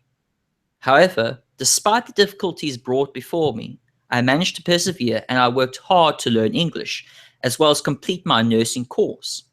I did all these things to achieve high grades and it paid off. For once, I felt happy. I did achieve some form of small victory. I graduated from nursing college with very high grades and I wanted to study abroad. I wanted to get a scholarship, but my father said no. He said it so easily. I felt that I lost hope. I became pessimistic. All my dreams were destroyed because my male guardian said no. Now I feel whenever I wake and whenever I sleep as if my body does not have a soul. I cannot study, I cannot work, I cannot marry, I cannot go to the hospital, I cannot pay anything, I cannot visit friends without a male guardian. I am a slave that is forced to be chained for life. Yeah. Some of my friends have accepted this reality, but I do not want to accept this. I want to break my chains and break my bondage. I want to breathe freely. I want to be free. I want to live my own life, be my own person, all because I am a woman. Now you know what I meant by when you are born a girl in KSA, you'll feel that the only crime that you have committed is being born into the wrong sex. I'm forced to love someone I hate. However, I am not the only one. There are many like me in my country, many women who suffer as I do. We want our freedom from this tyranny. We want the male guardian system to end. This is my wish. My name is Aisha. I'm just another woman who lives in KSA. You know, that's it. That's really beautifully written, and it's so sad, you know, and I understand, because, you know, everything she said, well, you know, I didn't go into detail about my background, you know, too much. But exactly what she said is exactly what I faced, and not in the Kingdom of Saudi Arabia, in London. That's a European major state. City, okay? Well-known, powerful, and still I had to, you know, for example, just like she says, we, in Afghanistan, I didn't really notice the difference, because there was so much chaos going on. It's war, and you don't really understand as a kid. But as soon as I came to London, just like the girl says, you know, you are forced to be somebody you're not, and you feel the differences. You know, my brothers, exactly. I have 3 brothers, by the way, and 2 other sisters, so altogether 6. Can you imagine? They were all allowed to go out. They had money. They could go have tuition, you know? They had access to so many different things. But you know what? I was so happy, and I worked so hard to always get the best grades in school and at home. You know, as soon as I came from home, it was cleaning. That's it. Cleaning, making food for the men, tidying up their shit, being, and if, you know, it's not right, I get slapped or something like that, you know? This is the situation for so many women. As she said, in Saudi Arabia, you're made to feel like, you know what, you are a slave, and you know, you are a slave of the mind and of the body. They control you. When they control you, they control your sexuality, your personality, everything, every aspect of you. I mean, no, I had nobody who I could rely on, no ally. In London, I'm talking about, not Kingdom of Saudi Arabia. I mean, the poor girl, how is she gonna come out of Saudi Arabia? Yeah, I just want to quickly interrupt. Sorry there, Yasmeena. But she messages me on a daily basis. She messages me, and I have in the situation that I have to, since I provide morale in some respect, I don't give her false illusions. I support her cause. I don't give false illusions to people. I don't say that, oh, everything's going to be cheery or merry tomorrow or something like that. I don't do that, because that's a lie. It's a disservice to tell someone a lie. What you do is instead, the thing is that system that she's under, they don't recognize, they don't give, like, for example, Saudi women ID. They don't recognize them as people. It's, you have to have a male guardian wherever you go. You have to be accompanied by someone else that's a male. You cannot leave the country without some male guiding you. And they can't even call police. They can't call police services. They can't call ambulances, because they're gonna. For example, if a woman gets a beating by her male guardian, they can't go call the service of the hospital and say, "Please come help me, I'm dying," because they'll refuse it. They'll refuse. They say, "No, unless your male guardian helps you, you can." Of course, you should not give up hope. I'm not telling any women to give up hope. You know what? We should cling to that hope. We should not allow these assholes to win. And you know what? The moment she sees an opportunity to leave the country, because you know what? I never gave up hope. And although I had access and everything like that, but still, you know what? You are in the state of fear. You are a slave, and you know what? You believe everybody's your enemy, and nobody's gonna help you. Because your parents have been telling you, you know what, you go there, we kill you, or whatever. You know, you have these threats that exist, and these people mean what they say when they say that. And you know what, women in Saudi Arabia, in Iran, in Afghanistan, they should form movements. You know, if they cannot leave the country, you know what, start a fucking war. I would do this. If I was in Afghanistan, I'm telling you, you know what, I will make sure, you know what, kill the bastards. Even if it means I die, but I prefer to die than continue living as a slave, or at least fighting for my right. And you know what? Never give up hope when it comes to your rights, to your being. I would say never. Always cling to that, because don't let the assholes win. Don't give them any satisfaction. And as to the thing about a guardianship, in Afghanistan it's also like this. I mean, it's the same thing, because it's ruled by religion, same religion. In London it's like this. I was still allowed to go to university, of course, but I had to provide documents. I had to show my timetable. They had access to my timetable. They had access to my bank card, and I was not allowed to have more than like 100 euros in my bank. So all the money the money from the government that I never had access to that. Only for the train and for food. That's it. I could not, because they were told that if I go somewhere, they're following me all around. And imagine you're told for all your life in London, you're being followed. If you do anything, you know what? We're going to send you back, or we're going to kill you, whatever. You're living with this fear, and you don't know who you should trust. And then I went to school. I was picked up. And sometimes I went by myself. But you know what? The thing is, I always felt like I was being watched. I was in a big brother state. And even when I went to university, I had to convince them. My brother, he didn't work hard for his studies. He's an idiot, an asshole. And he didn't have to justify going to a university. I had to justify and show documents, my grades and everything. And then they said, you know what? Okay, we allow you to go to university, but 1 or 2 in like a year, you'll be married or so. Like that was, I was going to be forced married, by the way, because I had no say whatsoever into this. You know what? If I say no, I don't want to, then they're gonna say, oh, something's wrong with you as a woman. What is it, huh? And then they put you in an Islamic court, and you are sentenced for life. Being married to a rapist, and then for the rest of your life you're being raped. And exactly like that. When you don't agree, when you don't do something that the others are not doing in the family, you get beatings. Exactly. Women in Saudi Arabia to London are feeling. And you know what? They don't feel that they have somebody in the authorities to trust, because in schools we are not taught that we have those rights. I mean, how many seminars do they give in schools going around saying, you know what? Here are the helplines.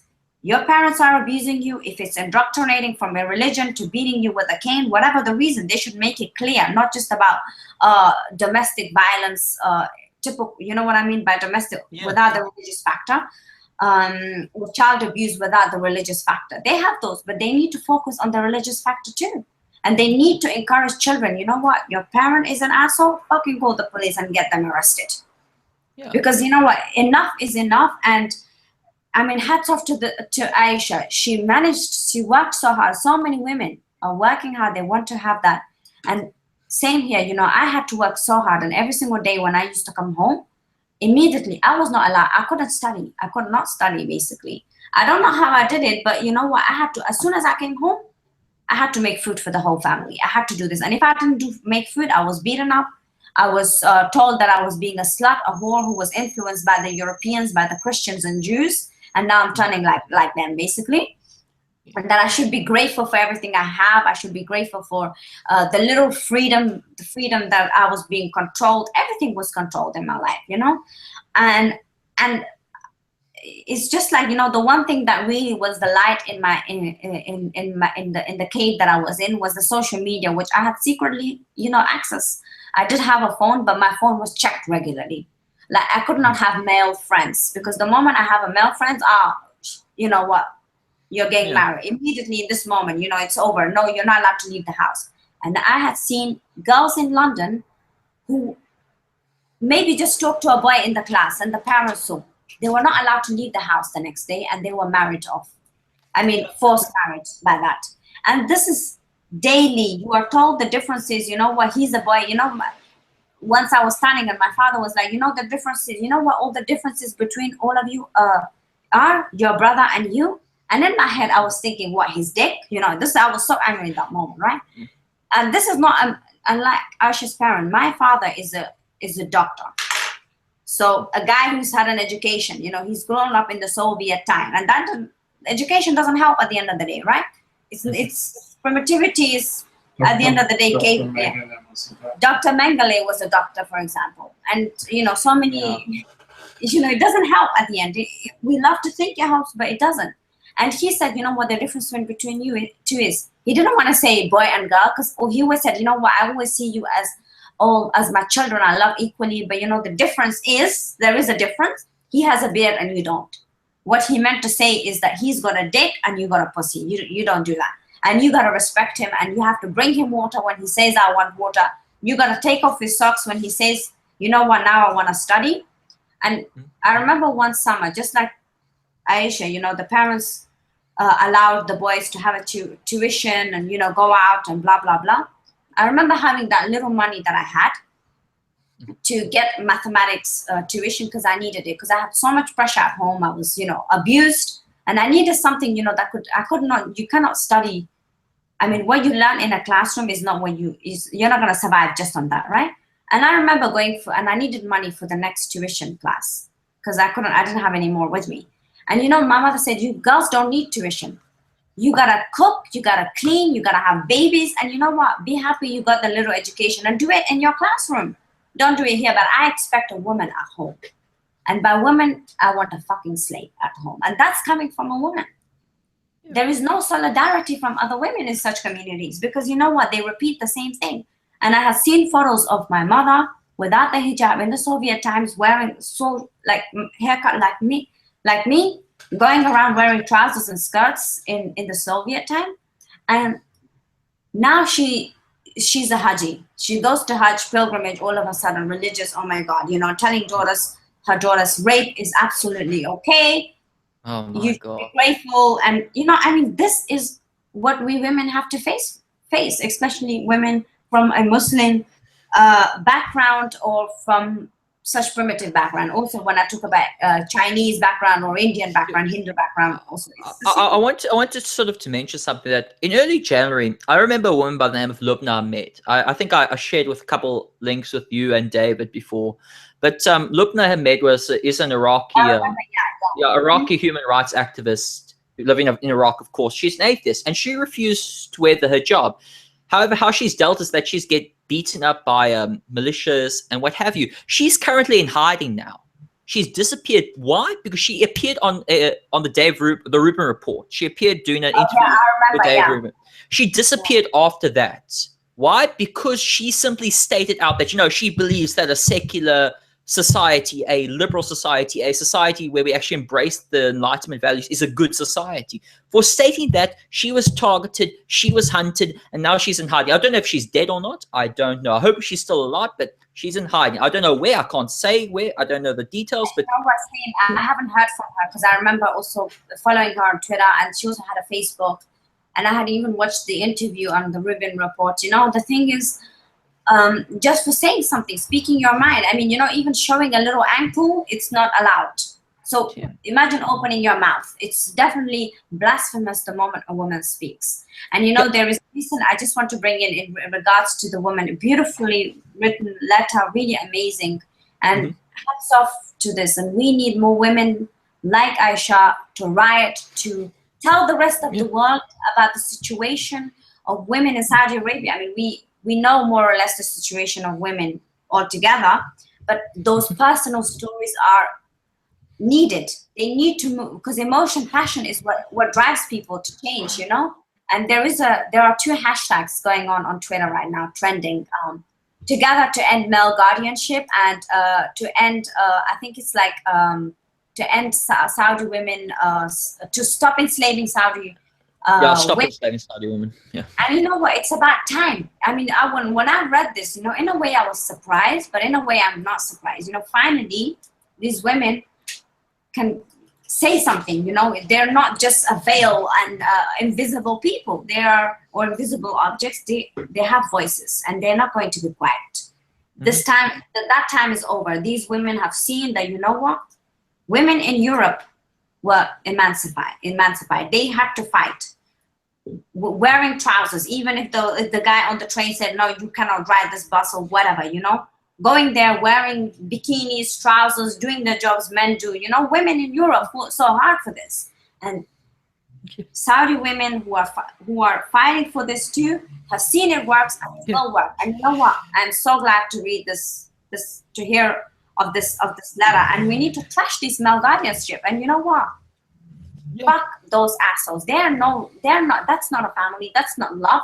That is literally so disgusting, disgraceful. And this is why we also need more laws protecting children in Europe. We need to have really strict laws about who can be a parent or not, because too many people have been given free reign on parenthood, on brainwashing their children. And it's time to say no. Enough is enough. And I'm really happy to see this hashtag trending. And it's absolutely crazy.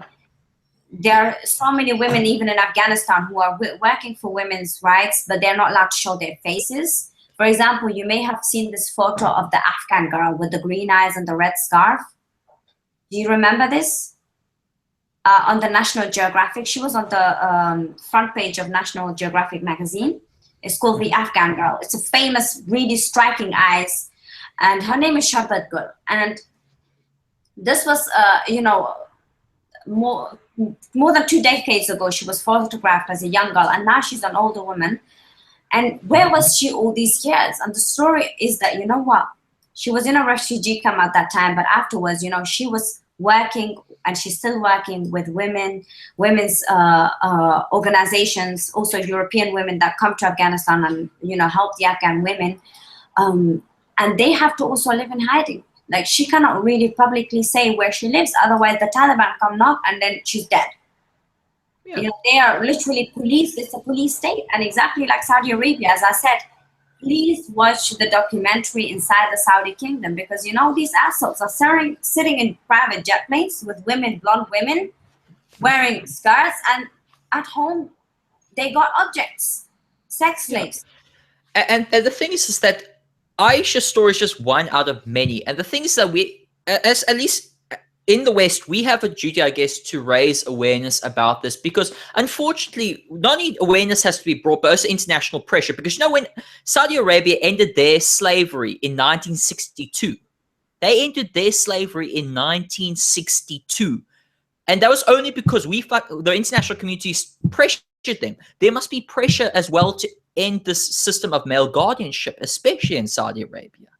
Because it's change. Natural change will take decades, centuries. We would love to. I would personally love to, just, slap all of them and make sure they change, but it's not going to happen, most of the people in Saudi Arabia support the system. Otherwise, the system won't work.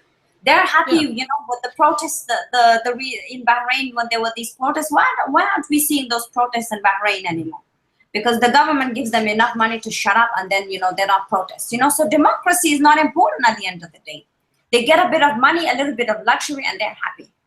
So how important is democracy? How important is our human rights for the people of Saudi Arabia, for the people of Afghanistan? The seriousness is, it's not serious at all. There are only maybe, some women, I would say definitely some women, but the majority of the population subscribe to the idea. Otherwise, the system would not work. Just like, in the French Revolution, the people who stood up against King Louis, there was a huge voice that said, fuck this asshole. We're going to make sure he gets hanging. The Jacobins. Yeah. But you know what? Where is this voice in Saudi Arabia? Where is this? Are these voices in the bigger picture, in the Arab world or the Muslim world? This picture does not exist. The only two successful stories that people are so proud of, but even those are not that successful, are Egypt and Tunisia. But still, you got so many groups that want to destroy, the little democracy that they have, created, and just voting. That's as much as democracy that they get. It's amazing. There has to be pressure applied. There has to be, I really wish people were understanding of, I guess, the rights and privileges that they have in the West. I wish they knew this and were passionate about defending it, because it takes, for example, it took me through reading and listening to lectures and actually understand that, oh my God, I live in a society, I have I live in an open society. I don't live in a closed society. I'm lucky to even be alive in this society. However, they are my fellow comrades, my fellow brothers or sisters, or humanity that is over in closed societies who are suffering under the oppression of people who think that they can subjugate others and who think that's their right or their godly right to do so. Those people are the enemies. They are the enemies of open society, and they need to be destroyed. And unfortunately, there's not I guess enough support back in this, because unfortunately the US code, you could say, has a nice friendly alliance with Saudi Arabia. Why? Because of oil. Because, you know, it's good, you know, they got a good friendly relationship. Yes, yes, yes. However, if there was no oil there, if there was no need for that, I guess that resource. This is why I think we should change to alternative energy. You know, I disagree with you. Yeah, maybe that was the case many years ago, but it's not the case anymore, actually. Because you know what, the thing is, the reason why they are more like together, I would say friends, is because they're you know, fighting against Iran. You know, who is US more friendly with, Saudi Arabia or Iran? They're more friendly with, of course, Saudi Arabia, to fight, because the Iranians are against the Saudis and they're supporting Hezbollah and other terrorist organizations. It's basically, you know, it's, as I said, you know, this whole thing about oil, it's not really important nowadays. That story is finished. And David would like to add something. Just one Okay, moment. sure. Yeah. When you look at the Middle East, you see the same. Do you want to come closer? Yes. When you look at the situation in the Middle East, you see the same situation as 2,000 years ago, 2,500 years ago, 4,000 years ago, 5,000 years ago. Iran was a major power broker, was a world power.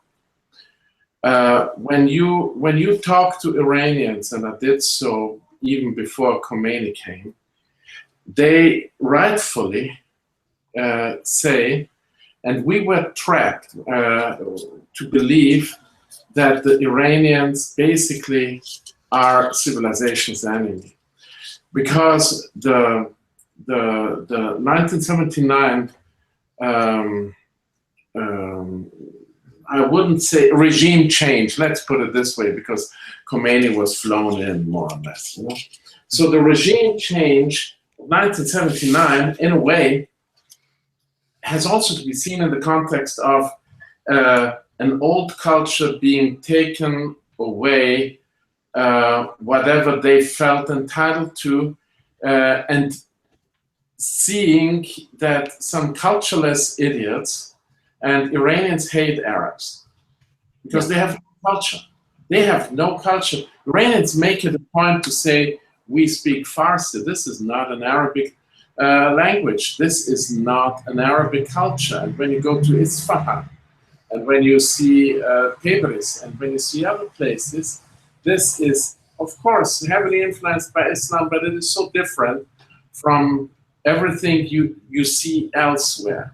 So what I'm talking about is, when you look at the situation, Iran, today's Iran is ancient Persia, and they dominated the area. And this is what they do today and what they feel entitled to. And whatever is going to bring them there, actually Islam, is going to be embraced because we look down on them. Down upon them. Now, the second thing is,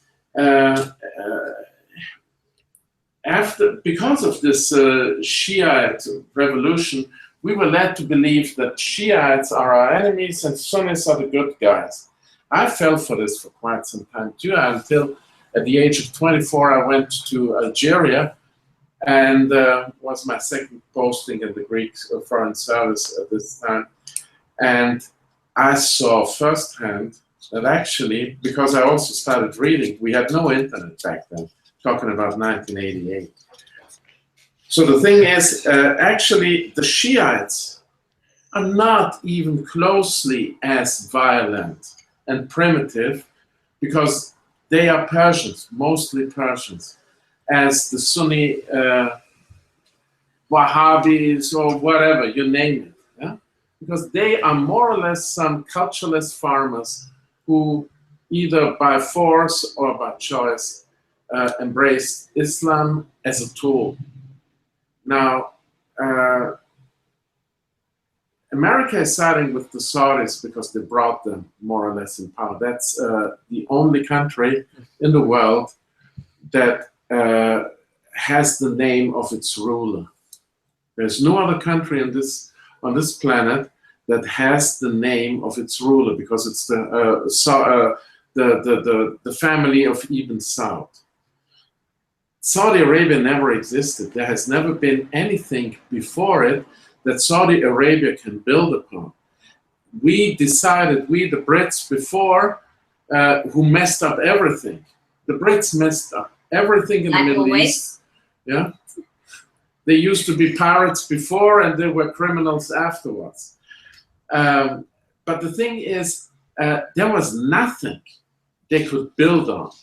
So we decided, and when you look at the borders, it is exactly this. We took some ruler and said, okay, the oil wells are going to be on the right side of your border, and we put you in charge, and you make sure you make the dirty work, that we have a deal. You are going to be the protector of the holy places, you're going to be this, you're going to be that, and we save your ass until we no longer need you, as the Shah was going to experience in 1979. It was no longer needed, he was expendable, and you know what the Americans did? They actually approached Khomeini, telling him, you know what, we actually don't mind, as long as we can continue our relationship, of course, in some new way to accept and honor the new situation. So immediately, capitalism is on the one hand a very good thing, because the only God capitalism knows is the money, and that's a far more acceptable God than, you know, funny voices from thorn bushes and skies. But on the other hand, capitalism will therefore side, as the case of IBM, with the Nazis and the selling of their machines. Capitalism will stop short of nothing in order to maximize profits. So Saudi Arabia is, as I think it was Lyndon B. Johnson, or I'm not sure, he said, he is a son of a bitch, and we were talking about some Latin American dictatorship, but at least he's our son of a bitch. So at least we exert some kind of control and have a word, otherwise there would be another son of a bitch, less acceptable, less controllable, and it would be our enemies. So Saudi Arabia is going to be short-lived, I think. And have you ever heard from Saudi Arabia any threats against Israel? No. No. You know why? I'm not heard any. Why? You know why? Because Saudi Arabia is counting on the Israelis. If Iran gets too nosy, too, you know, big, Saudi Arabia cannot do it, because they are not allowed. They are only allowed to bark. And when the Americans say stop, it is stop. But they know that the only one in the Middle East to stop the Iranians is the Israeli government. And this is why you will never hear anything from Saudi Arabia. I mean, the usual bullshit with Zionist entity, forget about this. This is, you know, for idiots in the mosques to get an erection.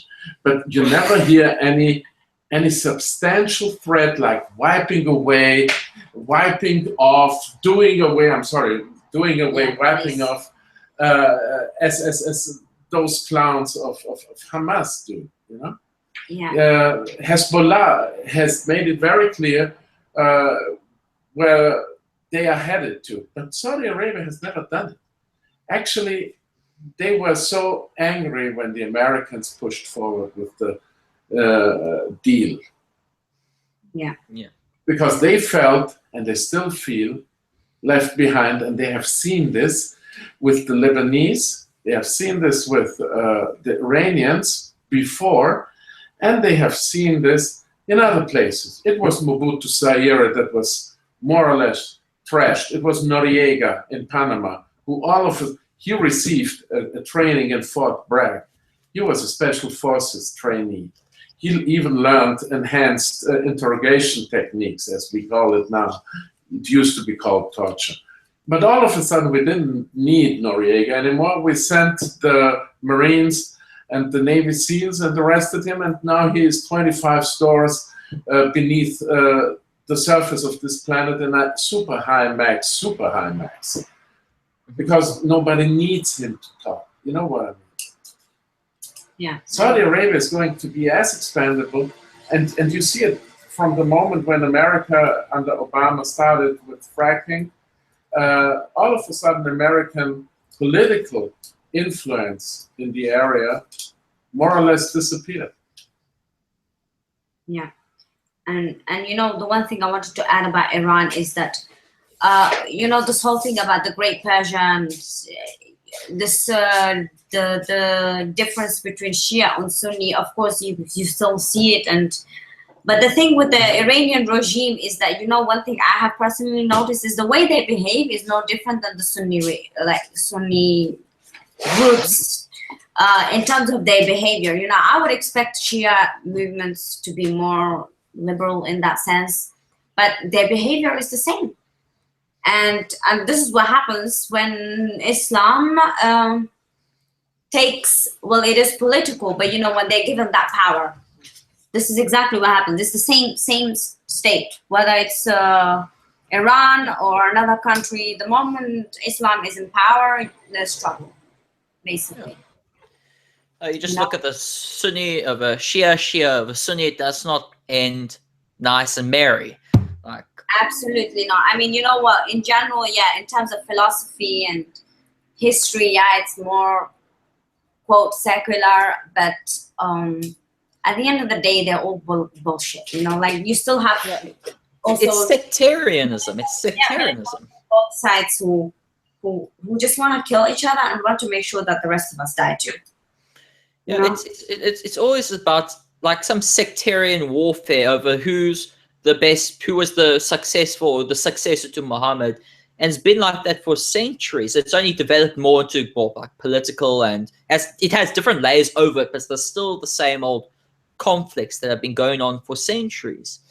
And yeah, it's really a struggle of how to deal with these things, like, because in the West we're very soft, like in a lot of Western countries, especially, like we're very soft. Like we try to sort of like, you know, we try to play, you know, we play like sort of this footsie game, like, you know, going back and forth with different nations. And so we play these like political games that at the end of the day, we end off either worse or better than we did. And it annoys me and frustrates me that it's like, it seems like it's not, like this progress is not being made as it like used to be. It seems like there's a soft West, and then there's like this barbaric zone that is the, well, to say barbaric zone, that is the Middle East, which is a very cesspool of, it's like the melting pot, if you will, of the world.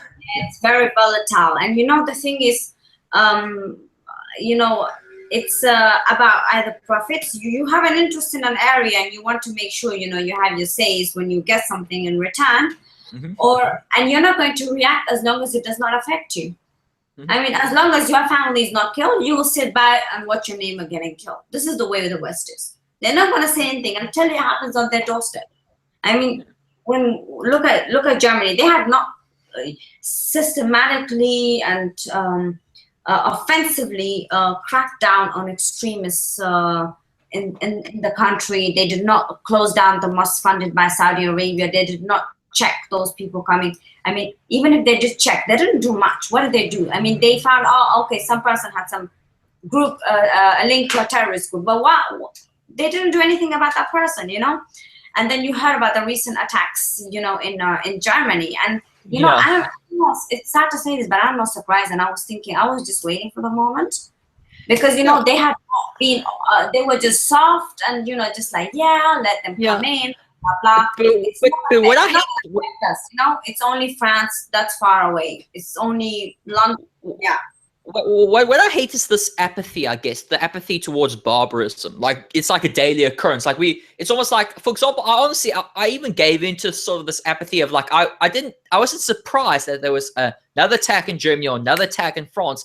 I should be more surprised, but unfortunately, because of its regular occurrence and because there's not been a drastic, if you will, development by governments to stop this, I have that unfortunate thing where I become sort of numb to it. I don't want to become numb towards barbarism, because then I allow it to happen. Like, this shouldn't be the way of things. Unfortunately, more and more of that occurs, and it frustrates me at times. Yeah, exactly. It's like that, and that's, we have to make sure we stand our ground, and anyone who speaks out against our democracy, they can, but we are not going to give them the platform. We're not going to give them the stage at the university or at a conference somewhere. They can sit down and fucking bang their heads on the ground and kiss the carpet, But it is almost like it is an ideological war that these people are engaged in, and unfortunately, a lot of people in the West don't know that they are also engaged in this ideological war. That there's one side that wants, I guess, a better society for people to sort of like, not a peaceful utopian society, but a society in which there's rights for women, people can dissent from the government, you have at least basic human rights, and people can, or at least they can make of their own or be individuals, against, of course, those totalitarians who want to bring society down back to slummy, primitive, primal, often sort of like subjugation of other people. And this is the only two sides that there are. And unfortunately, there's a lot of people who will say, okay, no, this war's not happening, and they'll go along merrily in their way, like, they live in some country in Canada. Those are like they live. Yeah, they live in like Canada, or they live in like, I must say, in my own country. They don't care. Like, they're having a nice time. We have our nice wine. We have our nice, like, pools and what have you. We don't need to care about this shit that goes on in the world. We love what we have here, and we don't really have to care about them. It's a selfish mentality, but I can understand it from some perspective. But that shouldn't be the case. Like, we are one person on the world. This whole globe, we unfortunately have to take care of. We have to take care of this whole globe. And unfortunately, it's not a case of, okay, this is my nation over there, that's their nation over there. It's about, we got to first of all get rid of all the toxic ideologies, get rid of all this stupid shit that's happening on the globe, so we can actually survive. And if we can't survive, then we'll die. That's the only other alternative to survival is death. I don't mind if we all die, because that's so much better, and at least the animals can live on, and just they don't have to cope with us human beings. But even because humans are violent. Humans are really violent people. I mean, you know what? The moment you are born, when you're presented food on the table, violence begins at home, and it's not just political. It's not just it's from what we eat. Our parents telling us, it's okay for us to kill an innocent sentient being. It's okay to for the son to have more rights, and I mean, these things start mostly at home. And then later on in institutions like mosques. But most parents are responsible for this too, and we need to hold them accountable for their actions. And I would also love to live in that world where everything's free, but humans are violent creatures. I mean, I guess that's how they worked out the Neanderthals, Yeah. It is a state of affair, and unfortunately, I know that things will change, but it's a very, very slow change. Unfortunately, a lot of people will die before these positive things happen, before they get some form of human rights in Saudi Arabia. More people will die. More people will do this. I'm not under the illusion that everything's going to be crystal clear, perfect. The world's going to go merry cherry away. But I do understand that change is a long process. And unfortunately, a lot of people will die on the way there. And a lot of things will die. A lot of sentient beings will die as well. And that's a sad thing. But things do get better in the long run. At least that's what science has shown us, with how mortality rates have gone and sort of technology has evolved, what have you. But yeah. Yes, things. I mean, in compare 2016 to 50 years ago, and I'm just looking for women right now. The situation of women in Europe, it has improved so many ways. but of course, there's always something we can improve on and change. There's always room for improvement and change. But I'm so happy that I'm living right now in this era and not in 17th century. It's absolutely, we've made a lot of progress, but we are very slow. We're very slow, but people are stupid. Some people will never change. That's the thing. They don't want to change. They don't care at all for change, in fact. And I think that we've covered a lot during this hangout. And is there anything else that you want to discuss or get off your chest, or are you happy to, I guess, close, if you will? You know what? I'm just going to say this. I'm going to be continuing just because I'm not afraid of death threats, and I'm not afraid of words like slut, dumb, or racist. I'm not afraid of any of those things. I've already heard it. Like, come on, surprise me with something interesting. Say something more intelligible. The thing is, I'm going to continue fighting against religion, speaking my mind, and using my body as well, because I love using my body. And I know it angers some people. I have freedom, and I'm so grateful for this freedom. And every single second, I'm so happy and so grateful. Every single morning when I wake up, I'm just like, I'm free. Like that realization, it just really hits me really deep. And I'm really happy with my life, and I just hope to see more women speaking out for themselves. I don't care if they're in Saudi Arabia or living in Paris. I just want women to speak out for themselves, stand up for themselves, and you know what? It's let's stop playing the victim, as I've said many times today. You know what? We're not going to be victims easily. It's not gonna work. Well, on that note, that's what I would like to say. Well, on that note, I think I'd like to end this the hangout. But it was nice having you on, Yasmeena, as always. I'll be sure to link your stuff in the description, because I got rid of the other description. I forgot to copy and paste into this my description box, so I have to rewrite the whole description thing. But that's always fun. But it was nice talking to you, Yasmeena, as always. Definitely nice talking to you. Yeah, and thank you so much. It was great, and wish you an awesome evening, though. Yeah, wish you as well. Thanks everyone for watching.